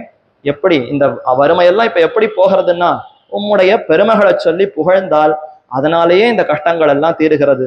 உமக்கு பல்லாண்டு பாடினால், உம்முடைய அழகான சேவையை சேவித்து இதற்கு எந்த குறையும் இல்லாமல் இருக்கணும்னு பல்லாண்டு பாடினால் அதனாலேயே அனைத்து கஷ்டங்களும் தீருகிறதுன்னு இது வரைக்கும் நேதி பாசுரத்துல சொல்லிட்டார். கண்ணனும் நீங்கள் எப்படி வந்திருக்கிறீர்கள்ங்கிறத தெரிந்து கொண்டு விட்டார். அப்போ சரி, இனிமே என்ன பண்ணணும்? எழுந்திருந்து வந்து கதவை திறக்க வேண்டுமா? மாற்றார் உனக்கு வழி தொலைந்து வாசற்கண் ஆற்றாது வந்துன்னு நீங்கள் உங்களுடைய அபிமானம், அகங்காரம் போனதை சொன்னீர்கள். சரி, வருகிறோம், எழுந்து வந்து உங்க கதவை திறந்து பார்க்கிறோம்னு சொல்ல, அப்படியெல்லாம் சடக்குன்னு எழுந்துடக்கூடாது. நீர் மலர மலர உம்முடைய கண்களை அப்படி திறந்து முதல்ல கட்டாட்சிக்க வேண்டும். ஒரு புஷ்பம் மலருகிறதுன்னா அவ்வளவு ஆச்சரியமா இருக்கும். தாமரை புஷ்பம் குளத்துல மொட்டா இருக்கு, சூரியனுடைய வெப்பம் பட்டு பட்டு நிதானமா மலர்றது. அதெல்லாம் இப்ப தொலைக்காட்சியில அதுக்குன்னு ஒரு கருவி, ஒரு இது வச்சு அதை படம் பிடித்து எத்தனை நேரத்துல எப்படி மலர்றது, எப்படி கொஞ்சம் கொஞ்சமா அது நகர்றதெல்லாம் போட்டு காட்டுறாள். பார்க்கறதுக்கு எவ்வளவு ஆச்சரியமா இருக்கு. அத மாதிரி பெருமான் தம்முடைய தாமரை போன்ற கண்களாலே குளிர குளிர அப்படி திறந்து கட்டாட்சிக்கிறார்னா என்ன ஆச்சரியமா இருக்கும். அதெல்லாம் நாங்கள் அனுபவிக்கணும். ஏதோ வந்தோம் போனோம் சட்டுன்னு அனுகிரகித்தோம் அப்படியெல்லாம் கூடாது. நாங்கள்லாம் எவ்வளவு சிறுமிகள், அப்போ உன்னிடத்துல ஒவ்வொன்னுத்தையும் அனுபவிக்க வேண்டும்னு வந்திருக்கிறோம். அதனால இப்ப எங்களுக்கு வேண்டியது என்னங்கிறத சொல்லுகிறோம். என் பள்ளிக்கட்டிற்கீழே சங்கமிருப்பார் போல் வந்து தலை பெய்தோம். இனி அனன்யாருக சேஷத்துவத்தை வெளியிடுகிறார்கள். நேற்றைய தினம் அபிமானம் போச்சு, அகங்காரம் போச்சு, என்ன நானே ரட்சித்துக் கொள்ளுவேன், முடியாது, நீர்தான் ரட்சகர், உம்மை விட்டா வேறு கதி இல்லை, தெரிந்து கொண்டு வந்து விட்டேன். இப்ப அடுத்து உம்மை விட்டா வேறு தலைவன் இல்லை, அனன்யாருக சேஷத்துவம். இனி நீரே பார்த்து போருமே, கொஞ்ச காலம் அவரிடத்துக்கு போயிட்டு வரலாமே, கொஞ்ச காலம் இங்க போய் பார்க்கலாமே அப்படின்னு அனுப்புறதா முடிவு செய்தாலும் இனிமே போக முடியாது. இத்தனை காலம் தவித்தது போறோம், உம்ம வாசலுக்கு வந்த பிற்பாடு இன்னும் நீர் அங்கு போ இங்கு போன்னு கை காமித்து விட்டால் இதெல்லாம் முடியவே முடியாது, ஆகிற காரியம் இல்லை, போக முடியவே முடியாதுன்னு சொல்லி அனன்யாருக சேஷத்துவம். என்னால எப்படி போக முடியும்? உன்னை தவிர நான் வேறு யாருக்கும் ஆட்படாதவன், ஆகையினாலே உமக்கே நான் அற்று தீர்ந்தவன் என்பதை இந்த பாசுரத்துல தெரிவிக்கிறார்கள். சரி, அப்படி நாம போன பாசுரத்துல சொன்னதுக்கு இன்னும் கொஞ்சம் பாசுரத்தினுடைய தொடக்கத்துல அபிமானத்தை தொலைத்து கொண்டு வந்தோம்னு தெரிவித்தார்களா? யார் அளவுக்கு அபிமானம் இருந்ததா எங்களுக்கு, அதைத்தான் தெரிவிக்கிறார்கள். அங்கண்மா ஞாலத்தரசர் அபிமான பங்கமாய் வந்து நின் பள்ளிக்கட்டிற்கீழே. அபிமானம், அகங்காரம், என்னை நானே பார்த்து கொள்ளுகிறேங்கிற ஒரு அபிமானம், அதுதான் துரபிமானம்னு பேரு. இது யாருக்கு நிறைய இருக்கும்? அரசர்களுக்கு, ராஜாக்களுக்கு தான் நிறைய இருக்குமா. ஏன், எவ்வளவுக்கு எவ்வளவு செல்வம் சொத்து சேருகிறதோ அவ்வளவுக்கு அவ்வளவு அபிமானம் அகங்காரம் சேர்ந்துட்டே போகும். ஏதோ கொஞ்சம்தான் சொத்து இருக்கு, இன்னி வாழ்க்கை நடத்துறதுக்கு ஏதோ கையில வருமானம் வருமா, அவ்வளவுதான், இந்த வருமானம் இன்னியோட முடிந்து விடும் என்ன இருந்தால் அவருக்கு ஓஹோன்னெல்லாம் அகங்காரம் அபிமானமே இருக்காது. ஏன்னா பணிவோடு இருந்தாதான் நாளைக்கு சம்பாதிக்க முடியும். நான் என்ன கர்வத்தோடு ரொம்ப பெருமையா ஏதோ பட்டாடோப்பத்தோட இருந்தா எப்படி அடுத்த நாள் சம்பாதிக்கிறதுக்கு போயிடுமே. அப்ப அவருக்கு ஓஹோன்னு கர்வம் இருக்குமான்னா இருக்காது. இதே ஒரு மாசத்துக்கு என்னால சம்பாதிச்சு பாதுகாக்க முடியும் என்ன, இவரை விட அவருக்கு ஒரு மாசத்துக்கு என்னால சம்பாதிக்க முடியும்ன்ற செல்வம் இருந்தால் அப்ப இவரை ஒரு நாள் நாள் கூலி தினக்கூலி வாங்குபவரை காட்டிலும் ஒரு மாச சம்பளம் வாங்குறவருக்கு அகங்காரம் அபிமானம் அதிகரிக்குமா. இப்படியே படிப்படியா வைத்து கொண்டு போனால் இந்த நாடு இந்த ஜெகத்தையே நிர்வகிக்கக்கூடிய ஒரு அரசன் இருக்கான். அப்படிப்பட்ட ராஜாவுக்கு எவ்வளவு அகங்காரம் இருக்கும், எவ்வளவு அபிமானம் இருக்கும். என் கட்டுப்பாட்டுல தான் இந்த ராஜ்யமே இருக்கு, அரசு முழுக்க என்னுடைய சொத்து, என்னுடைய செல்வம், நான் தான் இவர்களை பாதுகாக்கிறேன் என்ன அவனுக்கு ஒரு அபிமானம் இருக்குமே. அப்படிப்பட்ட அகங்காரத்தை தொலைத்து அரசர்கள்லாம் பெருமானிடத்துல பணிகிறார்களா. அதைத்தான் தெரிவிக்கிறார். அங்கண் மா ஞாலம், இந்த பூமியை வர்ணிக்கிறார். ஞாலம்னா பூமி. பூமி எவ்வளவு பரப்பு, எப்படி விஸ்தீர்ணமா அவரு விளக்கமா இருக்கான். என்றால் அழகு, ரொம்ப அழகா இருக்கிறது. கண் என்றால் பரப்பை சொல்லுகிறது. இந்த பூமியினுடைய பரப்பை வர்ணிக்க முடியுமான்னா வர்ணிக்கவே முடியாது. எத்தனை கோடி, எத்தனை அகலமா இது இருக்குன்னா எத்தனையோ அகலமா இது அமைந்திருக்கிறது. அங்கண் மா ஞாலம். மா என்றால் போக உபகரணங்களும் மிகுந்து இருக்கிறபடியை சொல்லுகிறது. கண்ணுனாலே பெருசா இருக்குன்னு அர்த்தம். திரும்பி மானா அதுவும் பெருசா இருக்குன்னு தான் அர்த்தம். எந்த விதத்துல பெரிதா இருக்குன்னா இதுல அனுபவிக்கிறதுக்கு எத்தனையோ விஷயங்கள் இருக்கே. நமக்கே தெரியாம 50 வருஷத்துக்குள்ள இப்ப எத்தனை முன்னேற்றங்கள், எவ்வளவு விஷயத்துல அனுபவிப்பதற்கு எத்தனை விஷயங்கள் விட்டன. இப்ப 50 வருஷத்துக்கு பின்னோக்கி போனால் இந்த அளவுக்கு ஏதோ இந்த மாதிரி மீடியாக்களோ இந்த மாதிரி எந்த வசதிகளுமே இல்லையா. அப்ப அவர்களுடைய அனுபவம்னு என்ன இருக்கும்? ஏதோ சாப்பாடு, ஆகாரம், அதுல எப்படி அவ வீட்டிலேயே செய்து எப்படி அனுபவிக்கலாம், இவ்வளவுதான் அவர்களுக்கு உண்டான ஒரு அனுபவம் இருந்திருக்கும். இன்னைக்கு தேதியில இருந்த இடத்துல இருந்தே கைபேசியில இது வேணும் அது வேணும் அதை சொன்னா அவர் கொண்டு வச்சுடுவார். அது இத்தனை மணிக்கு வரும். பாதி ராத்திரி 12 மணியா இருந்தாலும் அனுபவிக்கலாம், விடிகாலத்தால 4 மணியா இருந்தாலும் அனுபவிக்கலாம், எப்பவா இருந்தாலும் பசிக்கும், எப்பவா இருந்தாலும் சாப்பிடலாம். இதெல்லாம் ஒரு 50 வருஷத்துக்கு முன்னாடி கிடையாது. கார்த்தால 8 மணிக்கு தான் தளிகை ஆகும்னா அப்பதான் ஆகும், அப்பதான் சாப்பிட முடியும். திரும்பி மத்தியானம் 12 மணிக்கு தான், ராத்திரி 6 மணி 7 மணிக்கு தான், அதற்கு மேல தூங்கித்தான் ஆகணும். இப்படிதான் பெரியோர்கள் பழக்கி இருக்கிறார்கள். இப்ப அவர்களுக்கு அந்த அனுபவம் எல்லாம் இருந்ததான்னா அவர்களுக்கு ஏதுமே தெரியாது. ஆனா இன்னைக்கு ராத்திரி முழுவதும் விழித்து கொண்டு உத்தியோகம் பார்க்கறதுக்கா அதுக்கு கூட வந்திருக்கிறது. அப்ப இந்த மாதிரி எத்தனையோ விஞ்ஞான முன்னேற்றங்கள்ல அனுபவங்கள் எக்கச்சக்கமா மாறிக்கொண்டே போகிறதா. இதத்தான் சொல்றார். இந்த உலகத்துல போக உபகரணங்கள், இந்த மாதிரி போகத்துக்கு வேண்டிய உபகரணங்கள், கருவிகள் எண்ணிறந்தவையாக இருக்கின்றன. அப்போ இந்த பூமி அதுவே அகலமா பறந்து விரிந்திருக்கு. அதுக்குள்ள இந்த மாதிரி அனுபவங்கள் அது எக்கச்சக்கமா எண்ணிறந்தவையாக இருக்கு. இது இத்தனையும் நியமிக்கக்கூடிய ஒரு அரசன் இருக்கான். அங்கன்மா ஞாலத்து அரசர். அந்த பூமியின் ஒவ்வொரு மூலையிலே ஆட்சி செலுத்தும் அரசர். பூமிக்கு ஒவ்வொரு பகுதி இது என்னுடையது. சேர ராஜ்யம், சோழ ராஜ்யம், பாண்டிய ராஜ்யம், பல்லவ ராஜ்யம், இன்னும் எத்தனையோ விஜயநகர ராஜ்யம். நம்முடைய பூமி முழுவதும் எப்படி ராஜ்யமாக அந்த காலத்துல இருந்தது. ஒரு அரசர் அவர் தனக்கு கீழே இத்தனை செல்வாக்க வைத்துக் கொண்டு இது இத்தனையும் நியமிக்கக்கூடியவராக இருப்பாரே. அப்படிப்பட்ட அரசர்கள் அவர்களுக்கு எவ்வளவு அகங்காரம் இருக்கும், எவ்வளவு அபிமானம் இருக்கும்னா என்னுடைய கட்டுப்பாட்டு கீழே தான் இது நடக்கிறது அப்படின்னு அவர் நினைத்தாருன்னா அவருக்கு எவ்வளவு ஒரு செல்வாக்கு, அதனாலே எவ்வளவு கர்வம் ஏற்படும். அந்த கர்வம் இல்லாமல் இருக்கணும். அந்த காலத்து அரசர்கள்லாம் அப்படிதான் இருந்திருக்கிறார்கள். ஆனா சில அரசர்கள் சற்று கர்வத்தோடு நாங்கள் தான் எல்லாம் செய்கிறோம், எல்லாம் என் கீழே தான் நடக்கிறதுங்கிற அளவுக்கு அபிமானத்தோடு இருந்திருக்கிறார்கள். அப்படிப்பட்ட அபிமானத்தை எல்லாம் இப்ப விடணுமா. அங்கன்மா ஞாலத்தரசர் அபிமான பங்கமாய் ஒரு மூலைக்கு அதிபதியாயிருந்த போதிலும் பூமி முழுவதற்கும் அதிபதிகளாயென்றோ இவர்கள் தங்களை நினைத்திருப்பது. அந்த அபிமானம் எப்படி நினைக்கிறார்களான்னா ஏதோ ஒரு பகுதியை தாங்கள் ஆண்டிருந்தானோ அந்த ஆட்சி புரிகிற சமயத்துல அவருக்கு இருக்கக்கூடிய அந்த கர்வத்தை பார்த்தா, நான் தான் உலகம் முழுக்க நடத்துறேன், என் கட்டுப்பாட்டுலதான் உலகமே இயங்கிறது, நீ என்னையே சொல்றியா அப்படின்ற அளவுக்கு அவருக்கு கர்வம் இருக்கான். பூமியின் ஒரு கோணத்துல 100ல் ஒரு பாகத்தை ரட்சிப்பதால் உண்டான அடக்க முடியாத கர்வத்தீயினால் கலங்கி கொண்டிருக்கும் க்ஷுத்ர நரபதிகள், ராஜாக்களுக்கெல்லாம் அப்படிப்பட்ட ஒரு கர்வம் ஏற்படுகிறது என்று இந்த வேதாந்த தேசிகரம் தெரிவித்திருக்கிறார். இதை போல பல இடங்கள்ல ராஜ்யத்தை நிர்வகிக்கக்கூடிய ராஜாக்களுக்கு அவ்வளோ கர்வம் இருந்தது.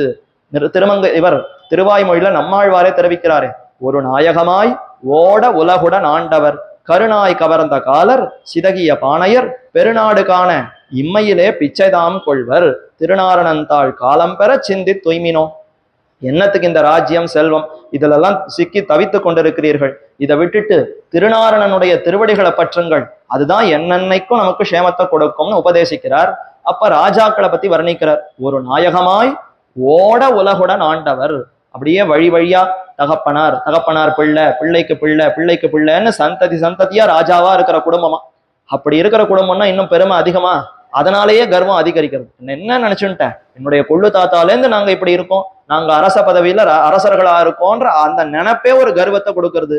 ஒரு நாயகமாய் ஓட உலகுடன், அனைத்து உலகத்தையும் ஒரே நாயகன், நாங்கள் ஒருத்தர் தான் நாயகனா இருந்து ஆட்சி புரிகிறோம்ங்கிற அளவுக்கு கர்வத்தோடு இருந்த அரசர்களும் உண்டு. ஆனா என்ன ஆகும் அவர்களுக்கு? ஓட உலகுடன் ஆண்டவர் கருணாய் கவர்ந்த காலர். இப்படி கர்வத்தோடு இருந்தால் செல்வம் நிரந்தரமாக இருக்காதே. செல்வம்னு அதற்கு பெயர், சென்று கொண்டே இருக்கும். ஒருத்தர் இடத்துல இருந்து அடுத்தருக்கு, ஒருத்தர் இடத்துல இருந்து அடுத்தவருக்குன்னு போயிட்டே இருக்கும். அதனால அதற்கு செல்வம்னு பெயர். வாஸ்தவம் தானே? நாம இன்னைக்கு சம்பாதித்து வைத்துக் கொண்டால் நம்மோடையா இருக்கிறதா? சம்பாதிக்கிறதே செலவழிக்கிறதுக்கு தானே சுவாமி. ஒவ்வொரு மாசத்துக்கு இவ்வளவு வருமானம், உடனே இன்னொரு பக்கத்துல இவ்வளவு செலவு. இந்த செலவுக்கு வருமானம் சரியா இருக்கு, மேல ஒன்றும் சேர்க்கறதுக்கு கூட ஒன்றும் இல்லைன்னா கஷ்டம். சேர்க்கறதுக்கு எதாவது இருந்தா சேர்த்து வச்சு மாத்திரம் என்ன பண்ண போறோம்? அதே மறுபடியும் செலவழிக்க தான் போறோம். அப்ப செல்வம்னு சொன்னாலே அது உருண்டோடிடும் செல்வம்னு செலவழிந்து கொண்டே தான் இருக்க போகிறது. இந்த செல்வத்தினாலே கர்வம் ஏற்பட்டது என்னால் அது நீடித்து இருக்காது. அப்ப அந்த செல்வம் அழிந்து போன பிற்பாடு என்ன ஆகும்னா, இப்படி உலகத்துக்கே ஒரே ராஜா ஒரே சக்கரவர்த்தியா இருந்தவருக்கு என்ன நிலைமை ஏற்படுமா? கருநாய் கவர்ந்த காலராகிடுவாளாம். கருநாய்னா கருப்பு நாய் கடித்த காலை கொண்டிருப்பவர்னு கேலி செய்யற நிலைமை அவர்களுக்கு ஏற்பட்டு விடும். ஏன்னா செல்வத்தை எல்லாம் இழந்து ஏதும் இல்லாமல் தினப்படி ஆகாரத்துக்கே பிச்சை எடுப்பவர்களாக மாறிவிடுவார்களாம். சரி, அப்படி போய் பிச்சை எடுக்கணும்னா அவர்களுக்கு கொஞ்சம் கௌரவ குறைச்சலா இருக்குமா? ஏன்னா இத்தனை காலம் பதவியில அரசனா இருந்துட்டு நாளைக்கு வீதியில நடந்து போனா எல்லாரும் ஏச மாட்டார்களோ? ஓ, இவன் தானே அரசனா இருந்தான், இவன் போய் இந்த நிலைமைக்கு வந்துட்டானேன்னு சொன்னா மனசு அவனுக்கு உறுத்துமா? அதனால பகல் வேலையில போய் பிச்சை எடுக்கக்கூடாது, இரவு இருட்டு வேலையில தான் பிச்சை எடுக்கணும்னு ராத்திரி நேரத்துல போகிறான்.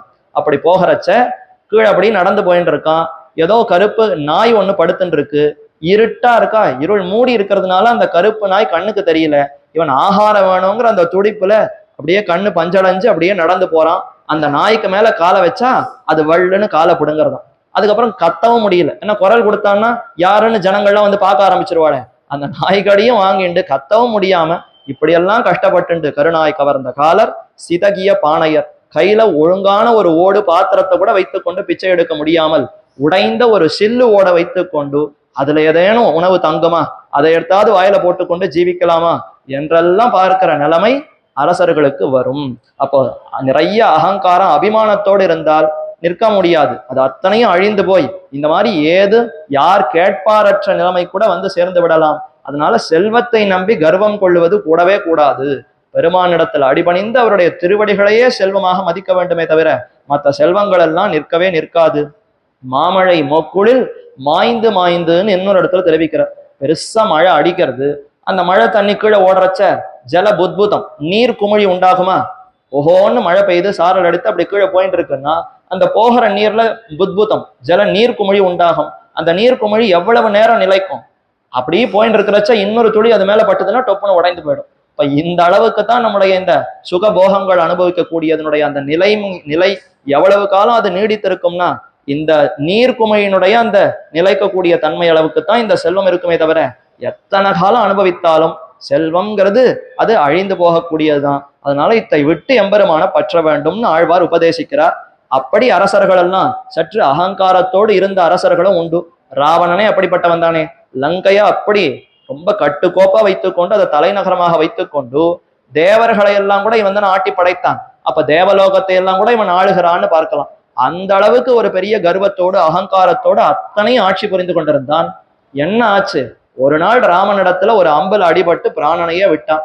அதே ராமனிடத்துல சரணம்னு போய் நின்றிருந்தால் இந்த ஆபத்தும் இல்லாமல் இந்த செல்வத்தோடு சுகமாக வாழ்ந்திருக்கலாம். ஆனா அந்த கர்வம் அவனை கீழே சரணம்னு போய் விழ முடியல, ராவனை பற்ற முடியல, அத்தனை இழந்தான், பிராணனே போய் மடிந்தே போனான்னு பார்க்கிறோம். இப்ப இப்ப இந்த மாதிரியான தாழ்ந்த அரக்கர்கள் அரசர்களும் உண்டு. அவர்களை தான் இப்ப ஆண்டாள் உதாரணம் சொல்றா. அங்கன்மா ஞாலத்தரசர் அபிமான பங்கமாய், அவர்களுக்கு இருக்கக்கூடிய கர்வத்தை, பங்கம்னா கர்வத்தை விட்டு அந்த அகங்காரம் அழிய பெற்று, ராஜ்யம் நாம மகா வியாதிகி அச்சிகித்ஸியோ விநாசனஹா. இது யார் சொல்ற? பரதன் சொல்றார். பரதனுக்கு கைகேயி ராஜ்யம் வாங்கி வச்சாரா? ராமன் 14 வருஷம் காட்டுக்கு போகணும், பரதனுக்கு ராஜ்யம்னு வாங்கி வைத்தாரே. இப்ப பரதன் அழறாராம், எதுக்கு இந்த ராஜ்யம் எனக்கு வாங்கி வச்சாருன்னே தெரியலையே. இந்த ராஜ்யம் எப்படிப்பட்டதுன்னா சிகிச்சை செய்ய முடியாததாய் தீராததாயிருக்கும் வியாதியே ராஜ்யமானது. ராஜ்யம்ங்கிறது மகா வியாதி. நோய் தொற்றுன்னு ஒண்ணு வந்ததே, அதுக்கு என்ன மருந்துன்னு தேடி கண்டுபிடிக்கிறதுக்குள்ள பல வருடங்களே கழிந்து போய் இன்னைக்குள்ள அந்த தொற்று முழுமையாக போகல. அந்த மருந்து சரியில்லை, இந்த மருந்து சரியில்லைன்னு இப்படி கஷ்டப்பட்டு இருக்கோம். அத மாதிரி சிகிச்சை செய்ய முடியாத வியாதியம். ராஜ்யம் எடுத்தோம்னா அதை பாதுகாக்கணுமேன்னு ஈடுபட்டு எப்படியெல்லாம் அதுக்கு ஓடி உழைக்கிறது, என்ன செய்யறதுன்னு இதுலயே கடைசி வரைக்கும் ஈடுபட்டு இருப்போம். கடைசியில ஜீவாத்மா அவர் ஏதோ பரமாத்மாவுக்கு சொத்து இதெல்லாம் ஏதானோ கொஞ்சமான நினைத்து பார்க்கலாமான்னா அந்த நினைவே இல்லாமல் வெறும் ராஜாங்கிற அந்த நினைவிலேயே போய்விடும். தேவையில்லாத அகங்காரம் அபிமானம் தான் சேரும். அதனால ஆத்மாவுக்கு நாசம் தான் ஏற்படுமே தவிர இன்னும் அதனால உன்னதி ஒரு உஜ்ஜீவனமே கிடையாது.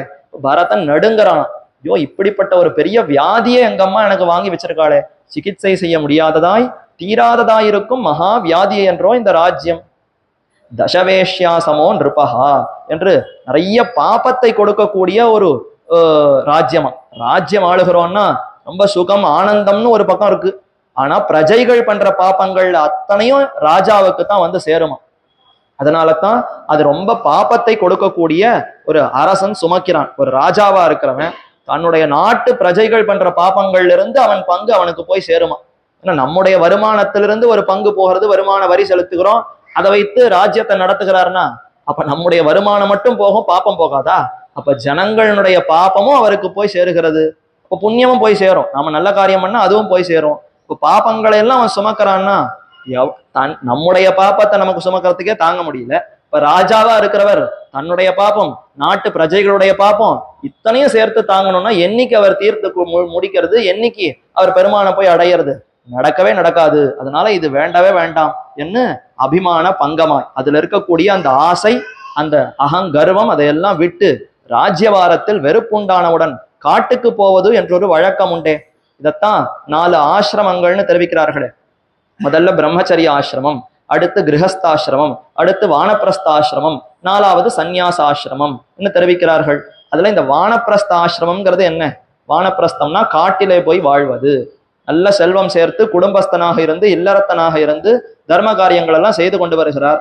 போறோம், நாம எத்தனை தர்மம் செஞ்சாலும் ஒன்னும் அதனால ஒன்னும் திருப்தி இல்லை. பெருமானை அனுபவிக்கிறதுனால தான் அவர் தான் சிறந்த தர்மம், அதனால அவரையே முழுமையாக அனுபவிக்கலாம்ன்ற ஒரு நிலை ஏற்பட்டதுன்னா இந்த செல்வத்தை எல்லாம் பார்த்து பங்கு கொடுத்து, யார் புத்திரன் குழந்தைகள் யாருக்கு உண்டோ அவர்களுக்கு பிரிச்சு கொடுத்துட்டு செல்வமே வேண்டாம்னு அனைத்தையும் உதறி தள்ளி ராஜாக்கள் எல்லாம் காட்டுக்கு போயிடுவாளாம். அவர்களுக்குன்னு தான் இந்த வானப்பிரஸ்தாசிரமம் சொல்லப்பட்டிருக்கு. நேர காட்டுல போய் தனித்து ஏகாந்தமா கூட பத்தினி மனைவியும் அழைத்து கொண்டு போய் இருவருமாக பிரம்ம தியானத்தில ஈடுபட்டு வாழ்வார்களாம். அதுதான் வானப்பிரஸ்த ஆசிரமம். அங்க போய் செல்வத்தையும் அனுபவிக்க மாட்டார்கள். சரி, ஆகாரத்துக்கு என்ன பண்ணுவாருன்னா அது மரங்கள் கொடுக்கக்கூடிய இலை பழம் புஷ்பம்னு இதை மட்டும் சாப்பிட்டு கொண்டு அப்படி ஜீவிப்பார்கள். ஆங்காங்கு இயற்கையா நதிகள் குளங்கள் இருக்குமே, அதுல தீர்த்தமாடிக்கொண்டு இப்படி வாழ்க்கையை கழிப்பார்கள். அந்த மாதிரி கழிப்பது உண்டு இல்லையா? அத மாதிரி தான் இப்ப இவர்கள் எல்லாம் இந்த ராஜாக்கள்லாம் தெரிந்து கொண்டு போறோம் இந்த ராஜ்ய சுகம் இந்த அனுபவங்கள்லாம் ரொம்ப தாழ்ந்ததுன்னு உதறி தள்ளி பெருமானிடத்துல சேருகிறார்களாம். நின் பள்ளிக்கட்டிற்கீழே தலை பெய்தார் போல். எங்க அவர்கள்லாம் சேருகிறார்கள்னா பெருமாளுடைய பள்ளி அறை, அவர் எங்க சயனித்து கொண்டிருக்கிறாரோ அந்த இடத்துக்கு கூட்டம் கூட்டமா வராளாம். நின் பள்ளிக்கட்டிற்கீழே சங்கம் இருப்பார் போல். ஒவ்வொரு அரசனும் சில அரசர்களிடம் தோற்பது உண்டாயினும் அங்கன்மா ஞாலத்தரசர் அனைவரையும் தோற்பிக்க கூடியவன் இவனை அல்லது வேறொருவர் இல்லாமையாலே நின் பள்ளிக்கட்டிற்கீழே. பெரிய பேரரசன் இருப்பா, சிற்றரசன் இருப்பா. சிற்றரசன் எல்லாம் பேரரசனுக்கு கட்டுப்பட்டு அப்பப்போ பணம் செலுத்தி கொண்டே இருக்கணும், கப்பம் கட்டிகிட்டே இருக்கணும். அந்த மாதிரி இப்ப பார்த்தால் எல்லா அரசர்களுக்கும் அரசனா யார் இருக்கார்? ராஜாதி ராஜ சர்வேஷாம்னு கண்ணன் ஒருவர் தான் அனைவரை காட்டிலும் உயர்ந்த அரசன். அவருக்கு மேல யாரான ஒரு அரசர் இருக்காரா? கிடையாது. அவருக்கு சமமா இன்னொரு அரசர் இருக்காரா? கிடையாது. அவர் தான் பிரம்மாவையே படைக்கிறார், பிரம்மா தான் மேற்கொண்டு அரசர்களையே படைக்கிறார்னா அப்ப எப்படி அவருக்கு சமமா மற்றொரு அரசன் இருக்க முடியும்? அனைத்து அரசர்களுக்கும் அரசனா இருக்கக்கூடியவன் காலில் போய் விழுந்து விடுவோம் அப்படின்னு தான் இந்த அரசர்கள் அகங்காரத்தை தொலைய பெற்றவர்களாய், நாம ஏதோ நம்முடைய பேரரசன் இடத்துல போய் விழக்கூடாது, எல்லாரையும் காட்டிலும் பேரரசா இருக்கக்கூடிய அந்த கண்ணன் பெருமானுடைய திருவடிகளுக்கு போய் விழுவோம் என்று நின் பள்ளிக்கட்டிற்கீழேன்னு வந்து விழுகிறார்களாம். பள்ளிக்கட்டிற்கீழேன்னு ஏன் வரணும்? அவ்வளவு அந்தரங்கமா போய் நிக்கணுமா. பெருமானுடைய திருப்பள்ளி அறைங்கிறது எவ்வளவு நெருக்கமான இடமா இருக்கும். நம்முடைய படுக்கை அறைக்கு சட்டுன்னு யாரையான உள்ள விட்டுடுவோமா? யார் வந்தாலும் வாசலோட பேசி அனுப்புவோம். முடிஞ்சால் கூடத்துக்கு கூட்டி கொண்டு வந்து அமர செய்து ஏதோ 4 பழங்களையோ அதையோ கொடுத்து அனுப்பலாம். ஆனா என் படுக்கை அறை வரைக்கும் ஒருத்தர் அனுப்புவேனா? அனுப்ப மாட்டேன். அதே நெருக்கமானவர்கள் அழைத்து கொண்டு போவேன். எனக்கு ரொம்ப நெருக்கமான ஒரு நண்பர், ரொம்ப நெருக்கமான உறவினர்னா அப்ப அவரை ஒன்றும் வித்தியாசமா பார்க்காமல் நேரம் அழைத்து கொண்டு போவேனே. அத மாதிரி இப்ப இந்த அரசர்கள் எல்லாம் பெருமானுக்கு அவ்வளவு நெருக்கமா இருக்கணும்னு விரும்புகிறார்களாம். எங்கேயோ கூடத்துல வச்சு பார்க்கிறது கூடாது, வாசல்லையே பார்த்து அனுப்புவது கூடாது. உன்னை விட்டு பிரியாமல் உன்னோடு சேர்ந்து இருக்க வேண்டும்ங்கிற அந்த விருப்பத்தோடு வந்திருக்கிற எங்களை நீ உன்னுடைய பள்ளி அறை வரைக்கும் அழைத்து கொண்டு போகணும். அங்க வந்து சேர்ந்தாதான் எங்களுக்கு திருப்தியே இருக்கும், அப்பதான் எங்களுக்கு சந்தோஷம் ஏற்படும். அதனால நின் பள்ளிக்கட்டிற்கீழே. ஏன் அப்படி வெளியில எங்கேயானு இருந்தா என்ன ஆகும்னா மனசு மாறிடலாம். இந்த மனசு நின்னவானில்லா நெஞ்சு வெளியிலேயே சுத்தின்னு இருந்ததுன்னா திரும்பி யாரானு தலையில கிரீட்டத்தோட போறச்ச பார்த்தா பரவாயில்ல நன்னா இருக்கும் போல இருக்கே, அந்த ராஜா நன்னா கிரீடத்தோட போறாரு, நாம கூட கொஞ்ச காலம் தலையில கிரீடத்தை வைத்து கொண்டால் கொஞ்சம் சுகத்தை அனுபவிக்கலாமேன்னு மனசு அதுக்கு பின்னாடி போயிடுத்துன்னா, இப்ப பள்ளி அறையில இருந்தா நிச்சயம் இது எதுவுமே கண்ணில் படாதா? பெருமானுடைய திருப்பள்ளி அறைக்கு அருகே இருக்கிறோம், அங்கேயே இருக்கிறோம்னா வெளி விஷயங்களே கண்ணில் படாதே. அதே எங்கேயோ வாசல்ல இருக்கோம், வெளியில இருக்கோம், மத்தையோர்களோடு சேர்ந்து இருக்கிறோம்னா அப்ப எல்லாரும் பொதுவான இடத்துல இருக்கும் பொழுது கண்ணு எங்க வேணா போகலாம், மனசு எதை வேணா சிந்திக்கலாம். மீண்டும் இந்த ராஜ்யத்துல ஏதான விருப்பம் வந்து கொடுத்தோம்னா, இல்ல நான் ராஜ்யம் வேண்டான்னு விட்டாலும் இப்ப கைகேயி வரம்பு ரொம்ப வலிமையா உனக்குத்தான் ராஜ்யம், நீ தான் ராஜாவா இருந்து நடத்தணும்னு முரண்டு பிடித்தாலே, அந்த மாதிரி ஐயோ இவர் இத்தனை காலமா ராஜாவா இருந்தார், இவரை விட்டா இனிமே நமக்கு ராஜா வேற யாரும் இல்லை அப்படின்னு பிரஜைகள் எல்லாம் சேர்ந்து வந்து உம்மை விடமாட்டேன், உம்ம தலைக்கு தான் கிரீடத்தை வைப்பேன்னு சொல்லி மீண்டும் முடிசூட்டி விட்டால், அப்ப இந்த மாதிரியான ஆபத்தெல்லாம் வேண்டாம். நமக்கும் இந்த ராஜ்யத்துக்கும் சம்பந்தமே இல்லை, இதை முழுமையாக துறந்து விட்டு மறுபடியும் மனசுல அதுல விருப்பம் கூட இல்லாமல் இருக்கணும்னா பள்ளி அறைக்கு அடிக்கு போகணும்னு சொல்லித்தான் நின் பள்ளிக்கட்டிற்கீழே என்ன அங்கு போய் சேருகிறார்கள். அப்போ இவன் திருப்பள்ளியின் கீழே குடி இருக்கிறார்களாம். சங்கம் இருப்பார் போல், சங்கம்னா கூட்டம். இந்த அரசர்கள் எல்லாம் பேசி வைத்து கொண்டு நீயும் போயிடாத நானும் போகல எல்லாருமா சேர்ந்து இங்கேயே இருப்போம்னு பேசி கொண்டு இருக்கிறார்களாம். ராஜ்யங்களை திருப்பி கொடுத்து மறுபடியும் போய் அரசாளுங்கள் என்று சொன்னாலும் வேண்டாவென்று மறுத்து இவன் திருவடியின் கீழே திரள் திரளாக இருக்கிறார்கள்.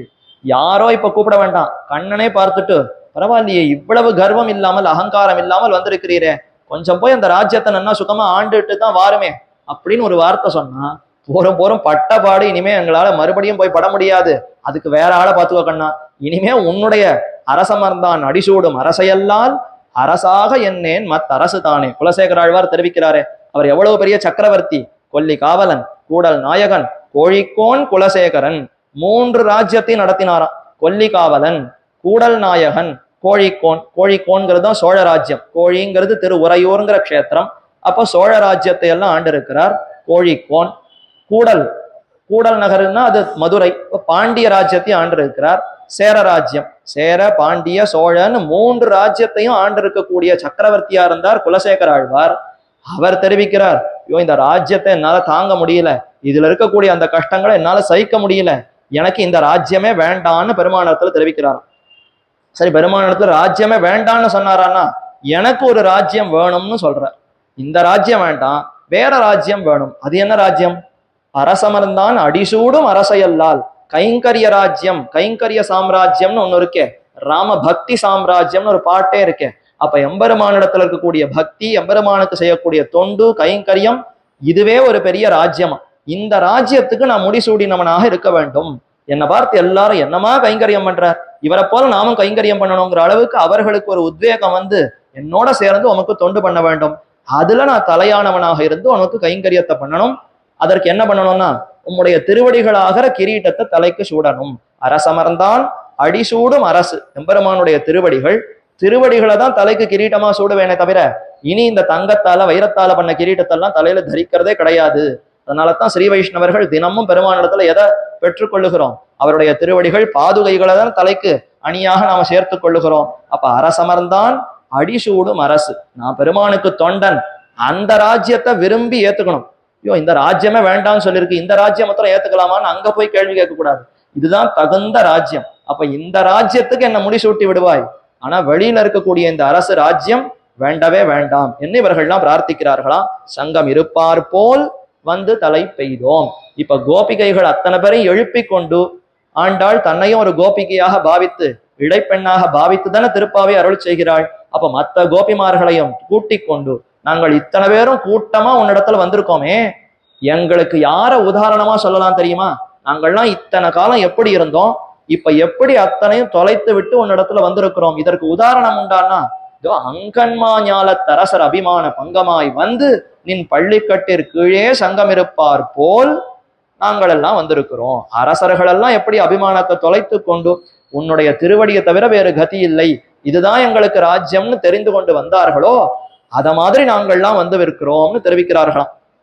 இவ்வரசர்கள் தங்கள் ராஜ்யங்களையும் அபிமானங்களையும் வந்து கிடக்கிறா போலே நாங்களும் எங்களுடைய ஸ்திரீத்துவ அபிமானத்தையும் பந்துக்களுடைய வார்த்தைகளையும் மற்றுமுள்ள போகங்களையும் விட்டு வந்தடைக்கிறோம். எங்களிடத்துல விட வேண்டியது இன்னும் நிறைய இருக்கே. அந்தந்த அரசர்களுக்கு விட வேண்டியது சொத்து பத்து ராஜ்யம் எல்லாத்தையும் விட்டுட்டு வந்திருக்கிறார்கள். இவர்கள்லாம் இடைப்பெண்கள் கோபிகள். இவர்களிடத்துல என்ன அப்படி அகங்காரம் இருக்கும், என்ன இருக்கும்னா இருக்கே ஸ்திரீத்துவ அபிமானம். நான் பெண்ணுங்கிறதுனாலே ஒரு அபிமானம் இருக்கும், ஒரு கர்வம் இருக்கும். பெண்ணுன்னா அடக்கமா இருக்கணும், அச்சம் நடம் மானம் பயிர்ப்பு இதெல்லாம் சொல்லியிருக்கேன்னா இந்த காலத்துல எதுவுமே சொல்லக்கூடாது. ஆனா ஸ்திரீத்துவ அபிமானம்னா இங்க சாத்திகமான அபிமானம் இல்லாமல் எப்ப நான் பெண்ணோ அப்ப பெருமானா என்னை வந்து ரட்சிக்கட்டும், நான் என்ன அவரிடத்துல போவதுங்கிற அதனாலேயே ஒரு அகங்காரம் வந்துருமா. அவர் தான் என்னை வந்து ரட்சிக்கணும், அந்த அளவுக்கு எனக்கு பெருமை இருக்கு என்று நினைத்து கொண்டு அவரிடத்திலேயே போகாமல் இருந்தால் அதுவே ஒரு கர்வம் அகங்காரம் தானே. அந்த அகங்காரத்தை தொலைத்து விட்டோம். பந்துக்களுடைய வார்த்தை இது போராதுன்னு பக்கத்துல இருக்கிறவாள்லாம் வேற சும்மா பெருமாள் கோவில் நல்லா சுத்தின்னு இருக்காத, உன்னுடைய படிப்பை நீ தான் பார்க்கணும், நீ தான் உத்தியோகத்துக்கு போய் சம்பாதிக்கணும், உன் குடும்பத்தை நீ தான் நிர்வகிக்கணும், நீ நன்னா கல்யாணம் பண்ணிட்டு நன்னா சொத்து சேர்த்தாதான் நாளைக்கு யாரும் உன்னை வந்து கவனிக்க கூட மாட்டா, எட்டி கூட பார்க்க மாட்டா. அந்த பெருமாள் கோவில்ல அவர் போய் என்ன சொல்லுவார், நீ எல்லாம் சேர்த்து வச்சுட்டாதான் உனக்கு ஆகும்னு சுத்தி இருக்கிறவா கூட வந்து அடிக்கடி சொல்லுவாளா. இந்த பந்துக்களுடைய வார்த்தைகளையும் மற்றும் உள்ள போகங்களையும் இது தவிர எனக்கா சில விஷயங்கள் எல்லாம் ஏதோ தொட்டில் பழக்கம்னு சின்ன வயசுல இருந்து எதையோ பழக்கம், எதையோ சாப்பிடணும்னு ஆசை, ஏதோ வம்பு பேசணும்னு ஆசை, ஏதோ பொழுதுபோக்கணும்னு ஆசை, இந்த மாதிரியான விஷய அனுபவங்கள் இது அத்தனையும் விட்டுட்டு உன்னிடத்துல வந்திருக்கிறோம் கண்ணான்னு தெரிவிக்கிறார்கள். அவர்கள் உன் அம்புக்கு தோற்றவர்கள், நாங்கள் உன் அழகுக்கு தோற்றவர்கள். இன்னும் வாசி வேறுபாடு இருக்கு. இந்த அரக்கர்கள் எல்லாம் பயந்து கொண்டு வந்தார்களாம். பெருமான் அம்பை விட்டு அவர்களெல்லாம் அழிக்கணும்னு தொடங்கினார்னா அந்த அம்புனுடைய கஷ்டம் வலியை யார் பொறுத்துக்கிறது? வேண்டவே வேண்டாம், நாங்கள் நேரடியாக வந்து சரணடைந்து விடுகிறோம்னு அவர்கள்லாம் அம்புக்கு தோற்று வந்தார்கள். நாங்கள்லாம் அழகுக்கு தோற்று வந்தோம். கண்ணனுடைய இந்த அப்ராகிருதமான திவ்யமான அழகை சேவித்து விட்டு இன்னும் நமக்கு இந்த அகங்காரம் இதெல்லாம் கூடுமா? ஏதோ தாழ்ந்த விஷயத்துல அனுபவம் கூடுமா? அனுபவம்னா அவரை மட்டும்தான் அனுபவிக்க வேண்டும்னு வந்திருக்கிறோம் என்ன இது வித்தியாசத்தை தெரிவித்தார். முன்னிருந்த அபிமானத்தை பார்த்தால் எங்களுக்கு ஒரு வாசியும் இல்லை. அவர்களை மாதிரித்தான் நாங்களும். அப்பேற்பட்ட அரசர்கள் எவ்வளவு கர்வத்தோடு இருந்தார்களோ அத மாதிரிதான் நம்ம ஒவ்வொருத்தரும் இருக்கிறோம்னு புரிந்து கொள்ளும். ஏதோ கோபிகைகள் இடைப்பெண்களை சொல்றான்னா நம்ம அத்தனை பேருக்கும் பொருத்தம். நாமளும் இதே மாதிரித்தான் பல ஜென்மங்களாக எம்பெருமானிடத்துல செல்லாமல் ஒரு கர்வத்தோடு தான் இருந்திருக்கிறோம். என்ன நானே பார்த்துக்கிறேன், என்னுடைய உடல் என்னுடைய சுகம், எனக்கு இது பிடிச்சிருக்கு, நான் இதைத்தான் செய்வேன் என்ன எல்லாம் என்னையே முக்கியமாக வைத்துக் கொண்டு பார்க்கிறேன்னு சொன்னால் அப்ப அகங்காரம் கர்வத்தினால பார்க்கிறேன்னு தான் அர்த்தம்.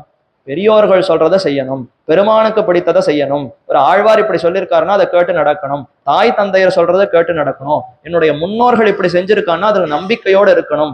இந்த தன்மைகள்லாம் இருக்குன்னா அபிமானம் இல்லைன்னு அர்த்தம். இப்ப இதெல்லாம் நம்ம இடத்துல வளர ஆரம்பிக்கிறதுன்னா கொஞ்சம் கொஞ்சமா அகங்காரம் கழியறது. எப்போ ஒரு பெரியவனுடைய வார்த்தையை மதிக்கிறேன், பெரியோர்கள் சொல்ற அந்த நடைமுறைகளை கேட்டுக்கிறேன், இப்படிதான் சம்பிரதாயம் இதுதான் வழக்கம்னு சொன்னா உடனே அதுல ஒரு நம்பிக்கை வரணும். அது என்ன அப்படி சொல்றது, ஏன் இப்படி செய்யணும்னு எல்லாத்துக்கும் நேர நேரம் கேள்வி கேட்டு கொண்டிருந்தால் எல்லாத்துக்கும் சமாதானம் இருக்கு. ஏன் நெத்தி இட்டுக்கணும், ஏன் வேஷ்டி கட்டிக்கணும், ஏன் புடவை தான் கட்டிக்கணும், இன்னும் ஒவ்வொன்றுக்கும் கேள்வி கேட்டுட்டே போகலாம், பதிலையும் தெரிந்து கொள்ளலாம். ஆனா என்னைக்கு முடிக்கிறது? ஒரு கேள்வி 10 கேள்வி ஆகும், 10 கேள்வி 100 கேள்வி ஆகும். இப்படியே கேள்வி கேட்டுக்கொண்டு எதையுமே கடைபிடிக்காமல் போனால் கடைசியில கருணாய் கவர்ந்த காலராக ஆகி கஷ்டப்பட வேண்டியதுதான். ஆனால் தெரிந்த கொஞ்சத்தையான கடைபிடிக்க ஆரம்பித்தால் அது தன்னிடையே நமக்கு ஞானத்தை மலரச் செய்யும். கடைபிடிக்காமலே எப்படி ஞானம் மலரும்? அப்ப கடைபிடிக்க கடைபிடிக்க ஞானம் மலரும். அந்த கடைபிடிக்கிற தன்மை நமக்கு வந்ததுன்னா அகங்காரம் குறையிறது, கர்வம் குறையிறதுன்னு அர்த்தம். இப்ப என்னை முக்கியமாக பாராமல் பெருமான் முக்கியம், அவருக்கு எது பிடித்ததோ அதைத்தான் நான் செய்வேன் என்று அந்த நோக்கத்துல நாம செயல்பட வேண்டும். அதைத்தான் ஆண்டாள் இங்க தெரிவிக்கிறாள். அப்ப அந்த அரசர்கள் எப்படி கர்வத்தை விட்டு வந்தார்களோ அத மாதிரி நாங்கள்லாம் வந்துட்டோம். இன்னும் போன பாசுரத்துல கண்ணன் கேட்டார், நீங்கள்லாம் வந்த படியை சொல்லுங்கள், ஏதோ இன்னைக்கு வந்து விட்டீர்களே, எப்படி வந்தீர்கள், எப்படி தெரிந்து கொண்டு வந்தீர்கள்னு கண்ணன் கேட்க, இதோ இப்படித்தான் இத்தனை காலம் இழந்து போயிருந்தோம், இப்பதான் தெரிந்து கொண்டு வந்தோம் என்று சொல்ல, வந்து தலை பெய்தோம். தலை பெய்தோம்னு என்ன அர்த்தம்? அபிமானத்தை உடையராய் போந்த நாங்கள் யாதிருச்சிகமாக வந்து சேர்ந்தோம், இதற்கு அடியாக நாங்கள் பண்ணிய சுகிருதம் ஒன்றையும் காண்கிறீங்களோம். தலை பெய்தோம் தலை பெய்தோம்னா தலை தப்பித்து, என் தலை தப்பிச்சதுப்பா அப்படின்னு எவ்வளவு சந்தோஷமா சொல்றோம். ஏதோ ஒரு பெரிய ஆபத்து வந்தது, தலைக்கு வந்தது, தலைப்பாகையோட போச்சுன்னு எவ்வளவு சந்தோஷமா சொல்லிப்போம். அந்த துளியும் துக்கம் இல்லாமல் ஏதோ ஒரு பெரிய கஷ்டம் வந்திருக்க வேண்டியது, நல்ல காலம் அது தப்பித்துன்னு சொன்னா எவ்வளவு திருப்தியா தைரியமா சொல்லிப்போம். அந்த மாதிரி இப்ப ஆண்டாள் தெரிவிக்கிறாள், கண்ணனிடத்துல வந்த பிற்பாடுதான் நல்ல காலம் இப்ப தலை தப்பித்து, இன்னும் அந்த ராஜ்யத்தை கட்டிட்டு அழுதுருந்தேன்னா மொத்தமா மூழ்கியே போயிருப்பேன். இங்க வந்ததுனால தலை பெய்தோம், என்னவா எங்களுக்கு ஒரு பாக்கியம் கிட்டியது. சற்று அப்படியே ஒப்பிட்டு பார்க்கிறார்களாம், இதற்கு முன்னாடி எப்படி இருந்தோம், இப்ப எப்படி இருக்கும். நாமே நம்முடைய வாழ்க்கையை ஒப்பிட்டு பார்த்தால் 2 வருஷத்துக்கு முன்னாடி எப்படி இருக்கும், இப்ப எப்படி இருக்கும், 50 வருஷத்துக்கு முன்னாடி எப்படி இருக்கும், இப்ப எப்படி இருக்கும்னு ஒப்பிட்டு பார்த்தால் என்னமா வளர்ச்சி அடைஞ்சிருக்கும், எப்படி இந்த நல்ல பண்புகள்லாம் நமக்கு வந்தது, நமக்கே ஒரு ஆச்சரியம் ஏற்படுறதே.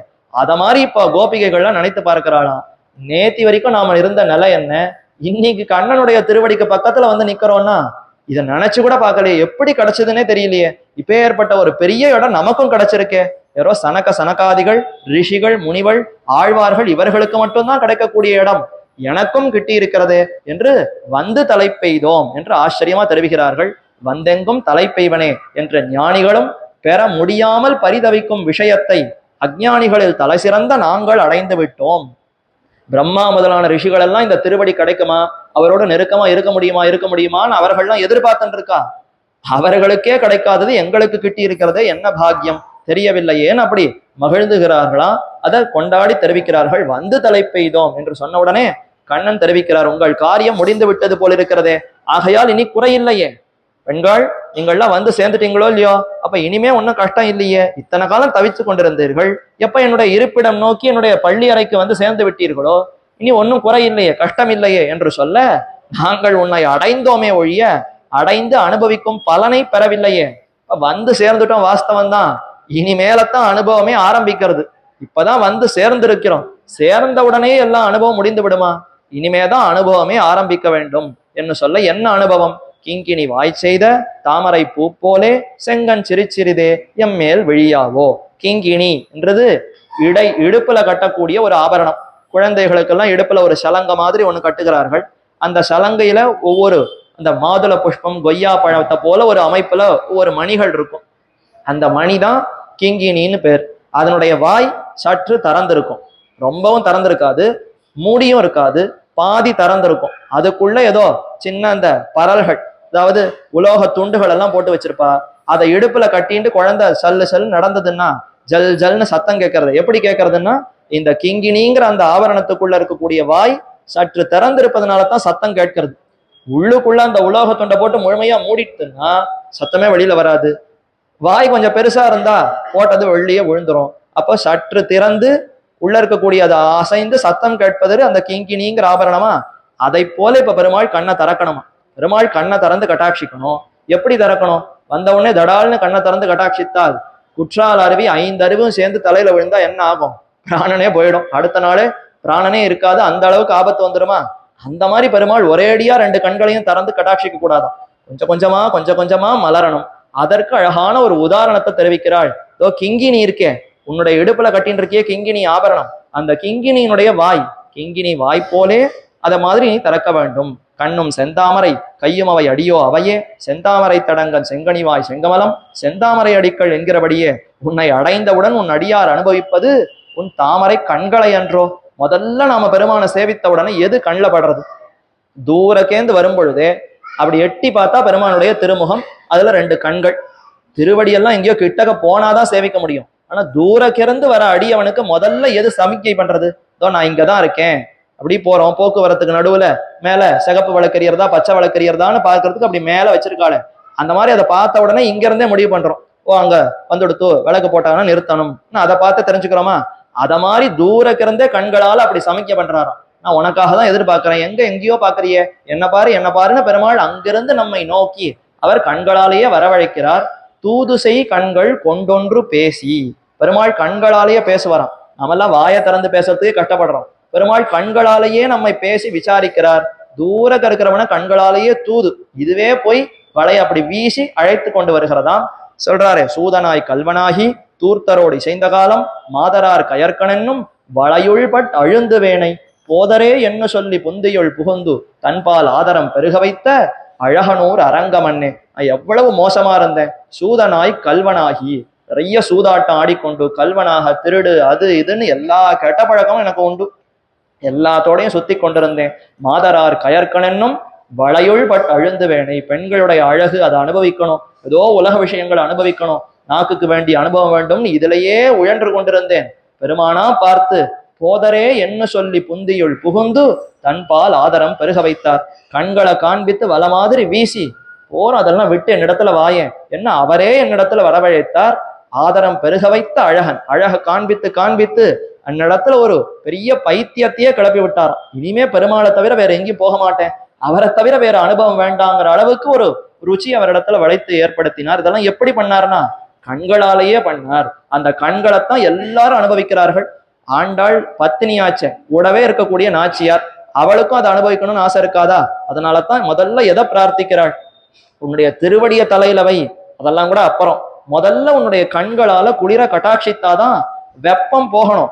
எங்கள் இப்ப கொதிச்சு போயிருக்கோம், இந்த உலகத்தினுடைய கஷ்டங்கள் எல்லாம் தாங்கிக்க முடியல, இந்த கஷ்டம் வெப்பம் போகணும்னா வயல்லாம் அப்படியே பட்டு போயிருக்கு, வெயில் கோடை காலம் முழுக்க வெயில்னால வயல் பயிர்கள் எல்லாம் வாடி போயிருக்குன்னா உடனே வருஷா காலம் மழை பெய்யற காலம் வந்ததுன்னா முதல்ல அந்த மழை பெய்தால் தானே அந்த வயலுக்கே ஒரு பசுமை தன்மை ஏற்படும், பசுகு பசுகுன்னு அது ஆகி உடனே உயிர் தெழும்.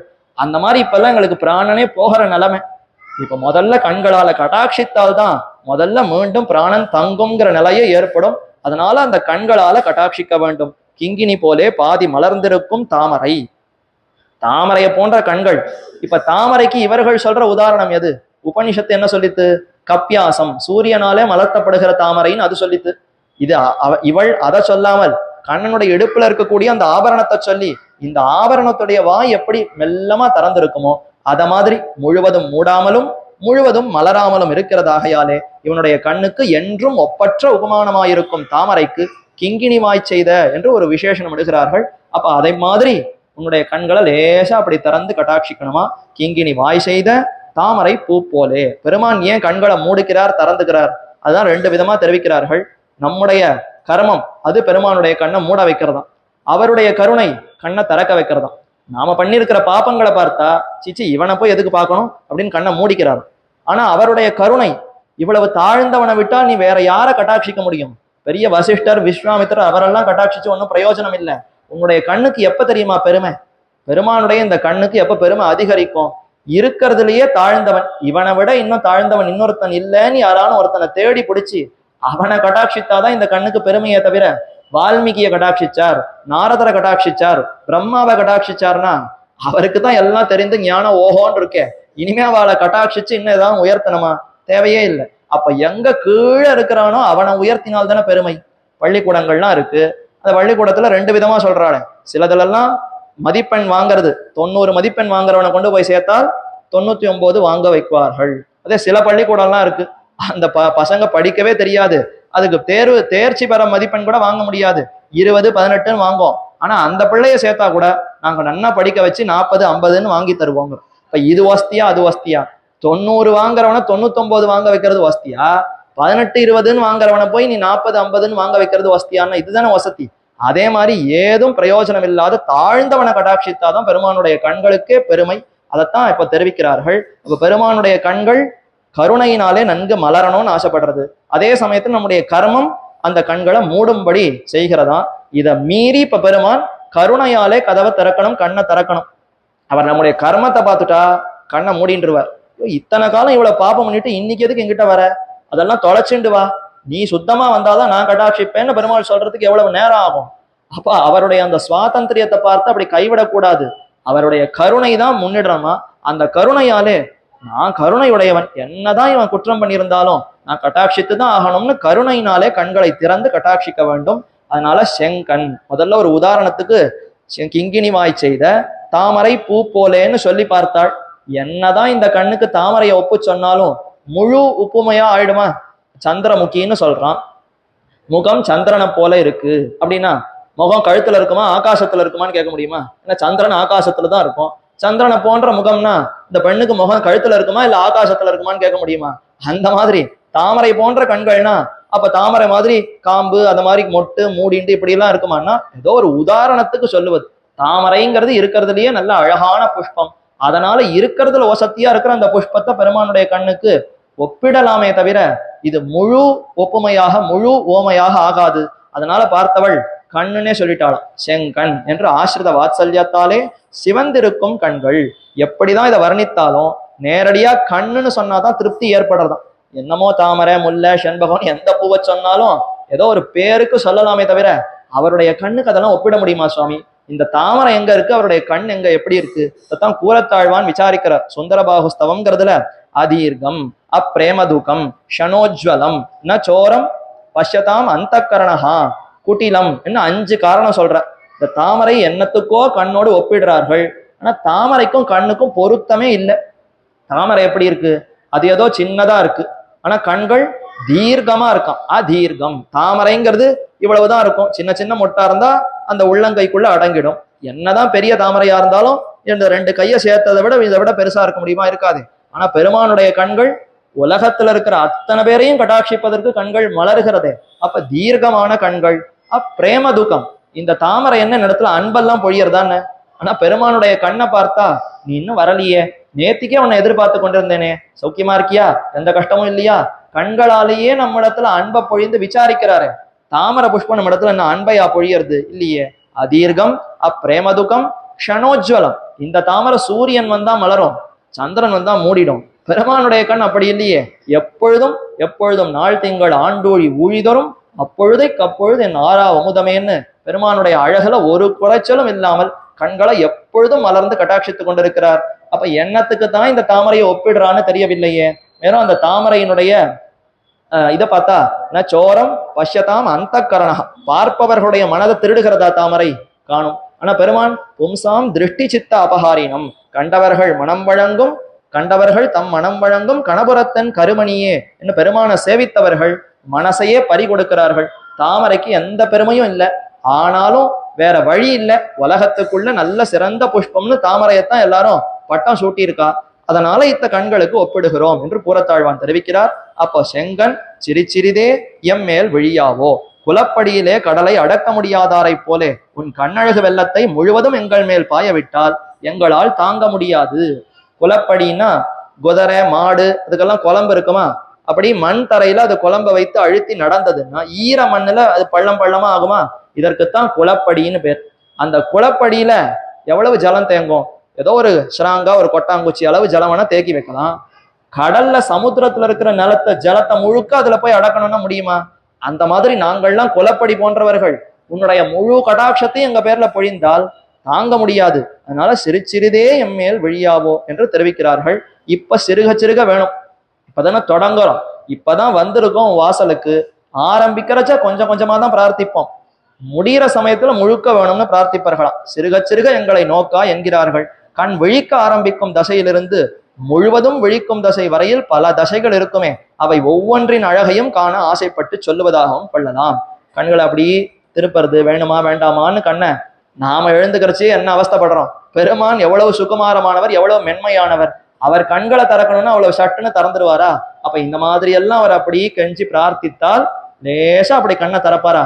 இதெல்லாம் பார்க்கணும்னு குழந்தைகளுக்கு விருப்பமா. 5 வயசு குழந்தை தானே ஆண்டாலும் மற்ற சிறுமிகளும். அதனால இதெல்லாம் ஆசைப்படுகிறார்கள். இதெல்லாம் கூடுமா சுவாமி? இதெல்லாம் அழகெல்லாம் அனுபவிக்கலாமா? பெருமான் விஷயத்துல எதையும் அனுபவிக்கலாம். நம்ம இடத்துலதான் எல்லாம் கர்மத்தினாலே ஏற்படுகிறதே தவிர பெருமான்னு சொன்னாலே அனைத்து அழகையும் அவருடைய கண் சிமிட்டுதல் எல்லாத்தையும் அனுபவிக்கணுமே. அது விது உது என்னலா வனவல்ல என்னை உன் செய்கை நைவிக்கும். பெருமான் இருக்காரே கண்ணன், கண்ணை சிமிட்டி இப்படி வான்னு கூப்பிட்டா அந்த அழகு அவ்வளவு அழகா இருக்குமா. சாதாரணமா உலகத்துல ஒரு ஆண் ஒரு கூட்டமா பெண்கள் போற நடுவுல கண்ணெல்லாம் சிமிட்டினா பிடிச்சி உள்ள வச்சிருவா. இதெல்லாம் என்னது, இந்த மாதிரிலாம் பண்ணலாமா, எவ்வளவு தப்பு காரியம்னு. ஆனா கண்ணன் கண் சிமிட்டி கூப்பிடுகிறான்னா பெண்கள்லாம் அப்படியே ஈடுபடுகிறார்கள். அடியார்கள்லாம் என்னமா கண்ணன் இப்படி பண்றாருன்னு ஆச்சரியமா ஈடுபடுறார்களாம்.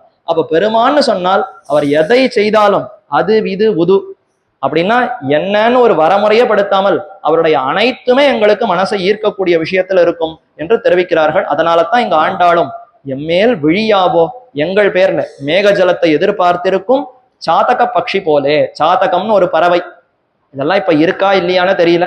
எங்க குருவி புறா கிளி இருக்கானே தெரியல, அதுவே எங்க பறக்கிறது எங்க இருக்குன்னு தெரியல. அதுக்கு மேலதானே சாதகம் இருக்கான்னு பாக்குறது. சாதக பட்சி என்றது மழை நீரை மட்டும்தான் பருகி கொண்டு உயிர் வாழுமா. அது ஏதோ குளத்துல கிணத்துல ஆத்துல நதியில இருக்கிற ஜலத்தை எல்லாம் சாப்பிடவே சாப்பிடாதான். இந்த சாதக பட்சி என்ன பண்ணும்னா வானத்திலிருந்து மழை எப்பொழுது வரும்னு அதையே எதிர்பார்த்துட்டு இருக்கும். அந்த மழை நீரை நேர தன் வாயில பருகி அப்படித்தான் அது உயிர் வாழுமா. அப்படிப்பட்ட சாதக பட்சி போல இப்ப நாங்கள் உன்னுடைய கடாட்சத்தை எதிர்பார்க்கிறோம். பெருமான் சொல்லலாமே, அந்த தேவத்தை கடாட்சிக்கிறார், பிரம்மா இருக்கார், ருத்ரன் இருக்கார், மத்தையோர்கள்லாம் இருக்காளே போகலாமேன்னா, நாங்கள் சாதக பட்சி, உன்னை தவிர வேற எங்கேயும் போக மாட்டோம். உன் கடாட்சம் வந்தால் மட்டும்தான் ஜீவிக்க முடியுமே தவிர மத்தையோர்கள் பார்வைக்கெல்லாம் எங்களுக்கு எந்த பிரயோஜனமும் இல்லை என்று இவரிடத்திலேயே பிரார்த்திக்கிறார்கள். இளவாய்ச்சியர் கண்ணினுள் விடவே செய்து விழிக்கும் பிரான் என்றதெல்லாம் பொய்யாயிற்றோ இப்போது ஆழ்வார் பிரார்த்திக்கிறார். ஆய்ச்சியர்களுடைய அந்த கண்களுக்குள்ள பெருமான் நிறைந்திருந்து அனுபவத்தை கொடுத்தார். அது இப்ப பொய்யாயிடுத்தோ, இத்தனை பேர் வந்து பிரார்த்திக்கிறச்ச இன்னும் கண்ணை திறக்காம இருக்கிறாயே, என் கண் உங்கள் மேல் விழித்தால் உங்களுக்கு என்ன பயன்? இப்பதான் கண் நிதானமா கேட்கிறார். கண்ணை திறக்கிறது அப்புறம், கண்ணை திறந்தா என்ன ஆகும், எதனால கண்ணை திறக்க சொல்லுகிறீர்கள் என்று கேட்க, திங்களும் ஆதித்யனும் எழுந்தார் போல் செங்கன் அங்கன் இரண்டும் கொண்டு எங்கள் மேல் நோக்குதியேல் எங்கள் மேல் சாபம் இழிந்தேலோர் எம்பாவாய். எங்கள் மேல இருக்கிற சாபம் எல்லாம் போயிடும். அந்த சாபம் போக்குறதுக்கு தான் உன்னை திறந்து பார்க்க சொல்றோம். அந்த கண்கள் எப்படிப்பட்டது? திங்களும் ஆதித்யனும் எழுந்தார் போல். ஒரே சமயத்துல திங்கள்னா சந்திரன், ஆதித்யன்னா சூரியன், ரெண்டும் சேர்ந்து எழுந்தால் சூரிய உதயம் கார்த்தால் நடக்கிறது, சந்திர உதயம் சாயங்காலம் நடக்கிறது. ஆனா ஒரே சமயத்துல சூரியனும் சந்திரனும் சேர்ந்து எழுந்ததுன்னா அது எப்படி இருக்கும் தெரியாது. அந்த மாதிரி கற்பனை தான் பண்ணி பார்க்கணும். அத மாதிரி இப்ப பெருமானுடைய கண்கள் சந்திர சூரிய உச்ச நேத்ரவ், பெருமானுடைய ஒரு கண் சூரியனை மாதிரி இருக்குமா, ஒரு கண் சந்திரனை போல இருக்கும். ஏன் சுவாமி அப்படி இருக்கு? ரெண்டுமே சந்திரனா இருக்கலாமேன்னா, அவர் சாஸ்திரத்தை வச்சுட்டு இருக்கார். சாஸ்திரத்துல இன்னன்னாருக்கு தண்டனை கொடுக்கணும், யாரெல்லாம் தப்பு செய்தார்களோ பாப காரியங்களை செய்தார்களோ தண்டனை கொடுத்துதானே ஆகணும். சாஸ்திரத்துபடி அவர் தண்டனை கொடுக்கக்கூடியவர்னா அதற்கு வெப்பத்தை கொடுக்கணும். அதனால ஒரு பக்கம் சூரியனை போல கண்ணை வச்சுட்டு இருக்கார். சரி, எப்ப பாரு தண்டனையே கொடுத்துட்டு இருக்கிறதா, நல்லது செஞ்சா அவர்களை வாழ்த்தணும், அவரை குளிர கட்டாட்சிக்கணுமே, அதனால சந்திரனை போல வச்சுட்டு இருக்கார். அப்ப சூரியனை போன்ற ஒரு கண் தண்டனை கொடுப்பதற்கு, சந்திரனை போற ஒரு கண் நல்ல குளிர்ச்சி கொடுத்து அனுபவத்தை கொடுப்பதற்கு. இப்ப இரண்டும் கதிர்மதியம் போல் முகத்தான் முதல் பாசுரத்திலே தெரிவித்தாளா, அதையேத்தான் இங்க சொல்லி முடிக்கிறா. திருப்பாவையிலே ஒரு வழக்கம், முதல்ல ஒன்ன சொன்னால் மீண்டும் மீண்டும் பல பாசுரங்கள் அதை சொல்லி முடிப்பது. நாயகன்னு முடித்தாள், அதாவது மாயன்னு தொடங்கினால் 5வது பாசுரத்துல வல்லானை மாயனை பாடுன்னு அங்க மாயன்னு முடித்தாளா, அத மாதிரி இப்போ முதல்ல கதிர்மதியம் போல் முகத்தான்னு தொடங்கினார். இப்ப திங்களும் ஆதித்யனும் எழுந்தார் போல் நீங்க அத்தைய மீண்டும் தெரிவிக்கிறார்கள். ஆக எதிரிகளுக்கு ஆதித்யனை போலே அணுக ஒண்ணாதிருக்கையும் அடியாருக்கு சந்திரன் போல் ஆனந்தகரமாய் இருக்கையும் என்று ரெண்டும் பெருமானிடத்தில் இருக்கிறது. இப்படிப்பட்ட கண்களாலே கட்டாட்சிக்க வேண்டும். இரண்டும் சேர்ந்து எழுந்தார் போலே தங்களுடைய விரகதாபத்தை போக்கடிக்கையாலே சந்திரனுக்கும் அஜ்ஞானமாகிற இருளை அகற்றுகையாலே ஆதித்யனுக்கும் ஒப்பாயிருக்கு. இப்ப இன்னொரு தன்மையும் பார்க்கணும். சூரியன் வெப்ப மாத்திரம் கொடுக்கலையே, வெளிச்சத்தை கொடுக்கறது, இருட்டை போக்கி வெளிச்சத்தை கொடுக்கறது. வெளிச்சம் அப்படின்னாலே ஞானம்னு அர்த்தம். இப்ப நாமெல்லாம் அஜ்ஞானத்துல உழன்று கொண்டிருக்கிறோம். எது சரி எது உண்மை எதுவுமே தெரியாமல் ஏதோ பார்த்த விஷயங்களை எல்லாம் உண்மைன்னு நம்பிக்கொண்டு அதற்கு பின்னாடியே போயிட்டு இருக்கோமே. இதெல்லாம் உண்மை இல்லை, நான் தான் உண்மை, என்ன சார்ந்ததுதான் இந்த ஜெகத்து, என்னாலத்தான் எல்லாம் நியமிக்கப்படுகிறதுங்கிற இந்த ஞானம் ஏற்படணுமே. அப்ப சூரியனாக எம்பெருமான் இருந்து அறிவின்மைங்கிற இருட்டை போக்கி சிறந்த அறிவாகிற ஞானத்தை ஏற்படுத்துகிறார். அதனால ஒரு கண்ணு சூரியனா இருக்கு. அடுத்து சந்திரன் இப்படிப்பட்ட ஞானத்தை நமக்கு கொடுக்கும் பொழுது படிக்கணும்னு சொன்னாலே சிரமம் தானே. நம்மளாம் சின்ன வயசுல படிப்பை தாண்டி தான் வந்திருக்கோம். படிப்பு காலத்துல படிக்கணும்னு எல்லாரும் சொல்லுவா. ஆனா படிக்கிற பசங்களுக்கு அது எவ்வளவு வருத்தமா இருக்கு, எவ்வளவு கஷ்டமா இருக்கு. அப்ப படிப்புனாலே கொஞ்சம் வருத்தம். பெருமானும் நமக்கு படிக்க வைக்கிறார், ஞானத்தை கொடுக்கிறார். கொஞ்சம் வருத்தமா இருக்குமா சுவாமின்னா, குளிர இருக்குமா, எந்த கஷ்டமும் இல்லாமல் அவரை பத்தி தெரிந்து கொள்ள ஆனந்தகரமா இருக்கும். இப்போ உலகத்துல இந்த படிப்பெல்லாம் படித்தால் ஞாபகம் வச்சுக்கணுமே, சரியா மதிப்பெண் வாங்கணுமே, சரியா எவ்வளவு மதிப்பெண் வாங்கினா இந்த இடத்துல அதற்கு உண்டான கல்லூரியில அப்பதான் சேர முடியும், அந்த கல்லூரியில படித்தா இந்த இடத்துல உத்தியோகம் கிடைக்கும், இதையே மனசுல வச்சுட்டு அப்படியே கொதிச்சு போய் ஒரே கஷ்டத்தோட படிச்சுட்டு இருக்கோம். ஆனா பெருமானை பத்தி தெரிந்து கொள்ளும் பொழுது மிகுந்த ஆனந்தத்தோடு, இவ்வளவு நெருக்கமா இருக்காரா, இவர் தான் எனக்கு சுவாமியா, இவர் தான் எனக்கு தகப்பனா, இவர் தான் எனக்கு தாயா, இவர் தான் எனக்கு கடைசியில முக்தி கொடுக்க போறாரான்னு அனைத்தையும் அவர் விஷயமா அறிகிறோம்னு சொன்னால் அது கேட்க கேட்க ஆனந்தகரமாய் குளிர்ச்சிகரமா இருக்கே. அப்ப இப்படி குளிர்ச்சியை கொடுப்பதற்கு ஒரு பக்கம் சந்திரனை போல கண், இன்னொரு சமயம் ஞானத்தை கொடுப்பதற்காக ஆதித்யனை போல கண். திங்களும் ஆதித்யனும் எழுந்தார் போல் அங்கண் இரண்டும் கொண்டு. இப்ப மறுபடியும் கண்ணுன்னு சொல்லிட்டான். ஏதோ உபமானத்துக்கு உதாரணத்துக்கு முதல்ல கிங்கினிவாய் செய்த தாமரைன்னு சொல்லி பார்த்தா கிடையாது சுவாமி, கண்ணே சொல்லிடலாம், இந்த கண்ணுக்கு அந்த உதாரணம் பொருந்தாது. மறுபடியும் இன்னொரு உதாரணம் திங்களும் ஆதித்யனும் எழுந்தார் போல்னு சொல்லி பார்த்தா அதுவும் ஓரளவுக்கு தான் சொல்லலாம். பெருமானுடைய கண்ணுக்கு அதை நேர் உபமானமா சொல்ல முடியுமா? சந்திரமா மனசோ ஜாதகா சக்ஷோ சூரியோ அஜாயத உபனிஷத்தை தெரிவிக்கிறது என்று அவனிடமிருந்து விருக்கையாலே என்றோ இவைகளுக்கும் சில பெருமைகள் வந்தன. சந்திரன் குளிர்ச்சியா இருக்கே, சூரியன் வெப்பமா இருக்கே, இந்த தன்மை அவைகளுக்கு எப்படி வந்ததுன்னா இவருடைய சம்பந்தம் தான். சந்திரமா மனசோ ஜாதகா, பெருமானுடைய மனசிலிருந்து தான் சந்திரன் வந்தார். பெருமானுடைய திருவுள்ளம் எப்பொழுதும் குளிர்ந்திருக்கும், ரொம்ப சில்லுன்னு இருக்குமா. நாம எல்லாம் எப்ப வரப்போறோம் இவர்கள்லாம் என்னுடைய சொத்துன்னு அதையே நினைத்து கொண்டிருப்பதினாலே ரொம்ப சில்லென்று குளிர்ந்து இருக்கக்கூடிய திருவுள்ளத்தோடு இருக்கார். அதனால சந்திரன் குளிர்ச்சியா இருக்கார். கண்கள், இவன் என்ன செய்யறான், நான் இவ்வளவு சொல்லி இவன் தப்பு காரியத்தையே பண்றானேன்னு பெருமான் அத்தையே பார்ப்பதினாலே கண்களிலிருந்து பிறந்த சூரியன் சற்று வெப்பத்தை கொடுப்பவனாக இருக்கிறான். அப்ப அவர்களுக்கே இந்த தன்மை இவருடைய கண்ணிலிருந்தும் இவருடைய உள்ளத்திலிருந்தும் தான் ஏற்பட்டது. அதனால அந்த கண்ணையே சொல்லிடுவோம். அங்கண், ரொம்ப அழகான கண்கள். மேல இந்த சூரியனுக்கு தோஷங்கள்லாம் இருக்கே, நம்ம ஒரே எரிச்சலா போட்டு படுத்துறது, மேகம் வந்தா சூரியன் மறைந்து விடுகிறது, இந்த மாதிரியான குற்றம் எல்லாம் கண்களுக்கு இல்லை. அதனால ஓரளவுக்கு உதாரணம் சொல்லலாமே தவிர முற்றுவமையாக இதை சொல்ல முடியாது. அங்கண், அழகான அந்த கண்களை கொண்டு இரண்டும் கொண்டு, பெருமான் ஒத்த கண்ணால பாக்குறேன் கூடாது, ரெண்டு கண்ணாலே என்ன நோக்க வேண்டும், இரண்டும் கொண்டு சிரிச்சிறிதே என்ற தசை போய் முழு நோக்கும் பொறுக்கும்படியான தசையா இருக்கையாலே. இப்ப முன்னாடி சிரிச்சிறிதே நாள், இப்ப இரண்டும் கொண்டு, சிரிச்சிறிதேங்கிறது எங்க இருக்கு, இரண்டும் கொண்டுங்கிறது எங்க இருக்கு? சிரிச்சிறிதேன்னா கண்களை முழுக்க திறக்காத, மெல்லிசா திறந்து பாருன்னு கேட்டது. இப்ப இரண்டும் கொண்டுன்னா ரெண்டு கண்களையும் நன்னா மலர்ந்து என்ன கட்டாட்சிக்க வேண்டும். அப்போ சற்று நேரத்துக்குள்ளேயே பெருமானுடைய அந்த கண்கள் நன்னா மலர்ந்து எங்களை கட்டாட்சிக்க வேண்டும்னு பிரார்த்திக்கிற அந்த நிலை வந்து விட்டது. திங்களும் ஆதித்யனும் எழுந்தார் போல் கிங்கினிவாய் செய்த தாமரை பூ போலே செங்கண் சிரிச்சிறிதே, எம்மேல் விழியாவோ, நீ விழித்துதான் ஆகணும்னு கட்டளை இடல. விழியாவோ, என் பேர்ல விழிக்க மாட்டியா, அந்த பார்வை எனக்கு கொடுக்க மாட்டியா என்று கெஞ்சி பிரார்த்திக்கிறார்கள். நாமெல்லாம் சேஷபூத்தர்கள், அடிமைகள். அவரை போய் கட்டளையிட முடியுமா? சுவாமி எழுந்துரும், கண்ணை திறந்து பாரும் அப்படின்னா அவரை போய் கட்டளையிட முடியுமா?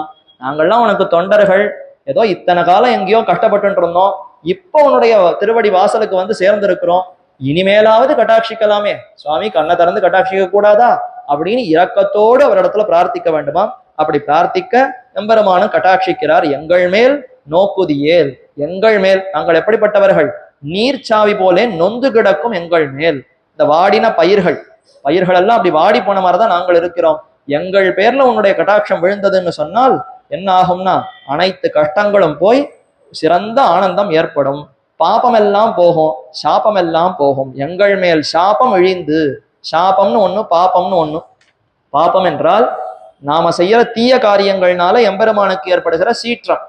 சாஸ்திரத்துல இதை செய்யன்னு சொல்லியிருக்கு, இதை செய்யாதேன்னு விதிக்கிறது. செய்யாதேன்னு சொன்னதை செய்தாலோ, செய்ன்னு சொன்னதை விட்டாலோ கிருத்திய கரணம் அகிருத்திய கரணம்னு சொல்லுவார்கள். கிருத்திய அகரணம், கிருத்தியம்னா செய்ய தகுந்தது, அத்தை செய்யவில்லைன்னாலும் பெருமானுக்கு கோபம் வரும். இதெல்லாம் நான் செய்யன்னு செஞ்சிருக்கேன், அதையும் நீ மீறி நடக்கிறியா, இதை செய்யாம இருக்கியான்னு கோபம் வரும். எதை செய்யாதேன்னு வலிந்து கூறியிருக்கிறாரோ அதை வேண்டுமென்றே செய்தால் அப்பொழுதும் கோபம் வரும். இந்த கோபத்தினால பெருமானுடைய உள்ளம் சற்று சீற்றம் கொள்ளுகிறது, கோபம் கொள்ளுகிறது. அதைத்தான் பாபம்னு தெரிவிக்கிறார்கள். பாபம்னா என்னன்னா ஈஸ்வரனுடைய கோபம், பெருமானுடைய கோபம் தான் பாபம். சாபம்னா என்னன்னா அந்த கோபத்தினால ஏற்படுகிற விளைவு. யாரோ ஒரு ரிஷி சாபம் போட்டார், அதுதானே பாக்குறோம். எந்த புராணம் எந்த இதிகாசம் எடுத்தாலும் ஏதோ ஒரு ரிஷி போவார், அவர் இடத்துல யாரோ மரியாதை குறைச்சலும் நடத்துப்பா, உடனே பிடி சாபம். அதுவும் சாபத்துக்கு பெயர் போன்றவர் துர்வாச மகரிஷி. எங்க போனாலும் சடக்கென கோபம் வரும், உடனே பிடி சாபம்னு விட்டுடுவார். அவருக்கு என்ன பெருமைன்னா சாபம் கொடுக்க கொடுக்க அவருக்கு வலிமை அதிகரிக்குமா. இப்ப விஸ்வாமித்திர முதலான ரிஷிகளுக்கெல்லாம் சாபம் கொடுத்தால் தபஸ் போயிடும். மீண்டும் போய் உட்கார்ந்து 10,000 வருஷம் தபஸ் பண்ணாதான் மறுபடியும் சக்தி வரும். ஆனா இந்த துர்வாசருக்கு என்ன ஒரு பெருமைன்னா, அவர் சாபம் கொடுக்க கொடுக்க அவருக்கு பெருமை இன்னும் அதிகரிக்கிறதா, அதனாலேயே அவர் தபஸ் வளர்றதான். அப்படி அவர் சாபம் கொடுக்கிறார். இப்ப பாபத்தினாலே தப்பு காரியத்தை பண்ணி ஒரு கோபம் ஏற்பட்டு சாபம்ங்கிறது ஒரு விளைவு ஏற்படுகிறது. இந்த சாபத்துக்கும் பாபத்துக்கும் என்ன ஏதாவது வேறுபாடு இருக்கா என்றால், பாபத்தை பிராயஷ்சித்தம் செய்து கொண்டு போக்கிக் கொள்ளலாம். நான் தப்பு பண்ணிட்டேன், வருந்துகிறேன், அதுக்கு என்ன தப்பு தண்டனையோ அதை அனுபவித்து தீர்த்து விடுகிறேன். அந்த பிராயஷ்சித்தை நான் செஞ்சுட்டேன்னா அந்த பாபத்தை முழுமையா அனுபவிக்க வேண்டிய ஒரு கட்டாயம் இருக்காது. பாபம் பண்ணிட்டே வாஸ்தவம், பாபத்துக்கு பிராயஷ்சித்தம் என்ன? இப்ப ஏதோ சாப்பிடக்கூடாது சாப்பிட்டுட்டேன், எனக்கு இது சாப்பிடக்கூடாதுன்னு விதிச்சிருக்கு, ஆனா அந்த உணவை நான் சாப்பிட்டு விட்டேன் என்றால் அதற்கு சாந்திராயணம் என்று ஒரு விரதம் இருக்கு. சாந்திராயண விரதம் அப்படின்னா பௌர்ணமி அன்னைக்கு ஆரம்பிக்கணும், இல்ல அமாவாசை அன்னைக்கு ஆரம்பிக்கணும். நிலவே இல்லாததா சந்திரன் அன்னைக்கு, நிலவே சுத்தமா சந்திரன் தெரிய மாட்டார், பிரதமையிலிருந்து கொஞ்சம் கொஞ்சமா வளருவார். இப்ப அமாவாசை அன்னைக்கு நிர்ஜலமா இருக்கணுமா, ஜலம் கூட பல்லுல படக்கூடாது, எந்த ஆகாரம் இல்லாமல் தொடங்கணும். ஒரு பட்சத்துக்கு இந்த விரதம் இருக்கணும். அமாவாசைக்கு ஆரம்பிச்சு அடுத்த அமாவாசை வரைக்கும் ஒரு பட்சம் இல்ல 2 பட்சத்துக்கு விரதம் இருக்கணும். இப்போ ஒவ்வொரு கலையா ஏறுறது, சந்திரன் கொஞ்சம் கொஞ்சமா வளர்றார், அந்த அளவுக்கு தான் ஆகாரம் எடுத்துக்கணுமா. நாம தினப்படி ஒரு இவ்வளவு ஆகாரம் எடுத்துக்கிறோம்னா அதை 15ஆக பிரித்து கொள்ள வேண்டும். 15 பங்கா பிரிச்சுட்டு ஒவ்வொரு நாள் ஒவ்வொரு பங்கு எடுத்துக்கணுமா. முதல் நாள் பிரதமை ஒரே ஒரு பங்கு உணவு, 2வது நாள் 2 பங்கு உணவு, 3வது நாள் 3 பங்கு உணவு. இப்படித்தான் உணவு எடுத்துக்கொண்டு பௌர்ணமி அன்னைக்கு முழு ஆகாரத்தை சாப்பிடலாம். மறுபடியும் பௌர்ணமிக்கு அடுத்த நாள்ல இருந்து குறைச்சுட்டே வரணும். 15 14 ஆகும், 14 13 ஆகும், குறைச்சிட்டு வந்து கடைசியில அமாவாசை அன்னைக்கு நிர்ஜலமா இருக்கும். இந்த மாதிரி 30 நாளுக்கு விரதம் இருந்தால் பாபம் போகும். எந்த பாபம் போகும்? நான் எதை சாப்பிடக்கூடாதுன்னு எனக்கு சொல்லி இருக்கோ அதை சாப்பிட்டு விட்டால், நான் சாப்பிடக்கூடாத ஒன்ன தப்பா தெரியாம சாப்பிட்டுட்டேன்னா இந்த பிராயஷ்சித்தம் பண்ணா அந்த பாப்பம் போயிடும். பிராயஷ்சித்தத்தை விட சாப்பிடாமே இருந்துடலாம் போல் இருக்கேன்னு தோணிடும். எத்தையோ தெரியாமல் வாயில போட்டுன்ட்டு அதுக்கு 30 நாள் இப்படி கஷ்டப்பட்டு யார் பிராயஷ்சித்தத்தை பண்றது? அதுக்கு வேண்டவே வேண்டான்னு தோணி போயிடுமே. அப்ப பிராயஷ்சித்தம் பண்ணால் பாப்பம் போகும். ஆனா இந்த சாபம்ங்கிறது பிராயஷ்சித்தம் பண்ண முடியாது. இப்ப அகலிகைக்கு சாபம், நீ கல்லாய் போவாய்னா வேற வழியே இல்லை, கல்லா போய் தான் ஆகணும், கல்லாதான் இருந்தாள். ஆனா சாபத்துக்கு ஒரு காலம், இந்த காலம் முடிந்த பிற்பாடு ராமனுடைய அந்த திருவடிப்பட்ட காற்று உன் பேர்ல வீசித்து அந்த தூசு ஒன்னு பட்டதுன்னா நீ பெண்ணாக மாறிவிடுவாய்னு சாபத்துக்கு விமோச்சனம் சொல்லுகிறார்கள். அப்ப சாபம்ங்கிறது கண்டிப்பா அனுபவிச்சே தீர்க்க வேண்டியது. பாப்பம்ங்கிறது பிராயஷ்சித்தத்தினால போக்கிக் கொள்ளலாம், கண்டிப்பா அனுபவிக்கணுங்கிற நெசசிட்டி இல்லை. அதுல அப்படிதான் அனுபவிச்சுதான் ஆகணுங்கிற அந்த ஒரு கட்டாயம் இல்லை. இது 2 வித்தியாசம் இருக்கா? இப்ப நாங்கள் பண்ணி இருக்கிற பாப்பம் எல்லாம் எப்படிப்பட்டதுன்னா சாபத்தை போலத்தான். என்ன பிராயஷ்சித்தம் பண்ணாலும் போக்க முடியாத அளவிற்கு மலமலையா சேர்ந்து போயிடுத்து எங்களுடைய பாபம். அதனால எங்கள் மேல் பாப்பம் இழிந்துன்னு சொல்லல, எங்கள் மேல் சாபம் இழிந்து. நாங்கள் செய்து சேர்த்து வைத்திருக்கிறதெல்லாம் பெரிய பெரிய சாபங்களுக்கு ஈடு கொடுக்கும், அந்த அளவுக்கு சேர்த்து வச்சிருக்கோம். இது அத்தனையும் போகுமா? இது அத்தனையும் பெருமானுடைய அந்த கடாட்சத்தினாலே நோக்கினால் உன்னை பிரிந்துபடும் துக்கம் நீங்கும். அனுபவித்தே தீர வேண்டி இருக்கையாலும் சாபம் போல கொடிதா இருக்கையாலும் இத்துன்பத்தை சாபம் என்கிறார்கள். அப்ப நம்ம பெருமானை விட்டு பிரிந்திருக்கிறதே ஒரு பெரிய சாபம் தானே.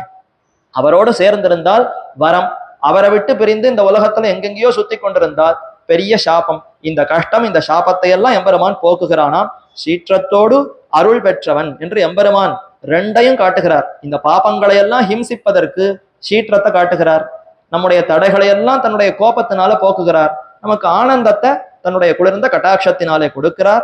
ஹிரண்யகசிபு ஒரு கண்ணால சுட்டெரித்தார், அதே கண்களால பிரஹ்லாதனை அப்படியே வாரி அணைத்து கொண்டாரே. அப்படி எம்பெருமான் சீற்றத்தையும் காட்டி அருளையும் காட்டி நம்மிடத்துல அந்த உயர்ந்த அருளை பொழிகிறார் என்ன, அதைத்தான் இந்த வாசுரத்துல தெரிவிக்கிறார்கள். பெருமானுடைய கட்டாட்சம்ங்கிறது இன்றி அமையாதது. அது இருந்தால்தான் ஒருத்தனுக்கு சத்துவகுணமே வளருகிறது. அதனால தான் மோட்சத்தை குறித்தவனாய் இவன் முயற்சி எடுக்கிறான். அதுல விருப்பத்தோடு இவன் இறுதியில பெருமானுடைய அருளோடு மோட்சத்தையே பெறுகிறான் என்பதுதான் இந்த பாசுரத்துல சொல்ல வந்த முக்கியமான கருத்து. நாமும் பெருமானுடைய கட்டாட்சத்திற்கு ஆளாகி மூக்ஷுவாய் இருந்து ஆச்சாரிய சம்பந்தத்தையும் பெற்று மேற்கொண்டு அந்த எம்பெருமானுடைய அனுபவத்தையும் பெற வேண்டும். அது ஆண்டாள் நாச்சியாரை ஏற்படுத்தி கொடுக்க வேண்டும் என்பதையும் பிரார்த்தித்துக் கொண்டு அமைகிறேன். இன்றைய நாள் பாசுரத்தை அனுசந்திக்க வேண்டும் என்று பிரார்த்திக்கிறேன். அங்கன்மா ஞாலத்தரசர் அபிமான பங்கமாய் வந்து நின் பள்ளிக்கட்டிற் கீழே சங்கமிருப்பார் போல் வந்து தலை பெய்தோம். கிங்கினி வாய்ச்செய்த தாமரை பூ போலே செங்கன் சிரிச்சிறிதே எம்மேல் விழியாவோ திங்களும் ஆதித்தன விழுந்தார் போல் அங்கன் 2ம் கொண்ட எங்கள் மேல் நோக்குதியேல் எங்கள் மேல் சாபம் இழிந்தேலோர் எம்பாவாய். ஆண்டாள் திருவடிகளே சரணம், ஆழ்வார் திருவடிகளே சரணம், எம்பெருமானார் திருவடிகளே சரணம். ஜீயர் திருவடிகளே சரணம்.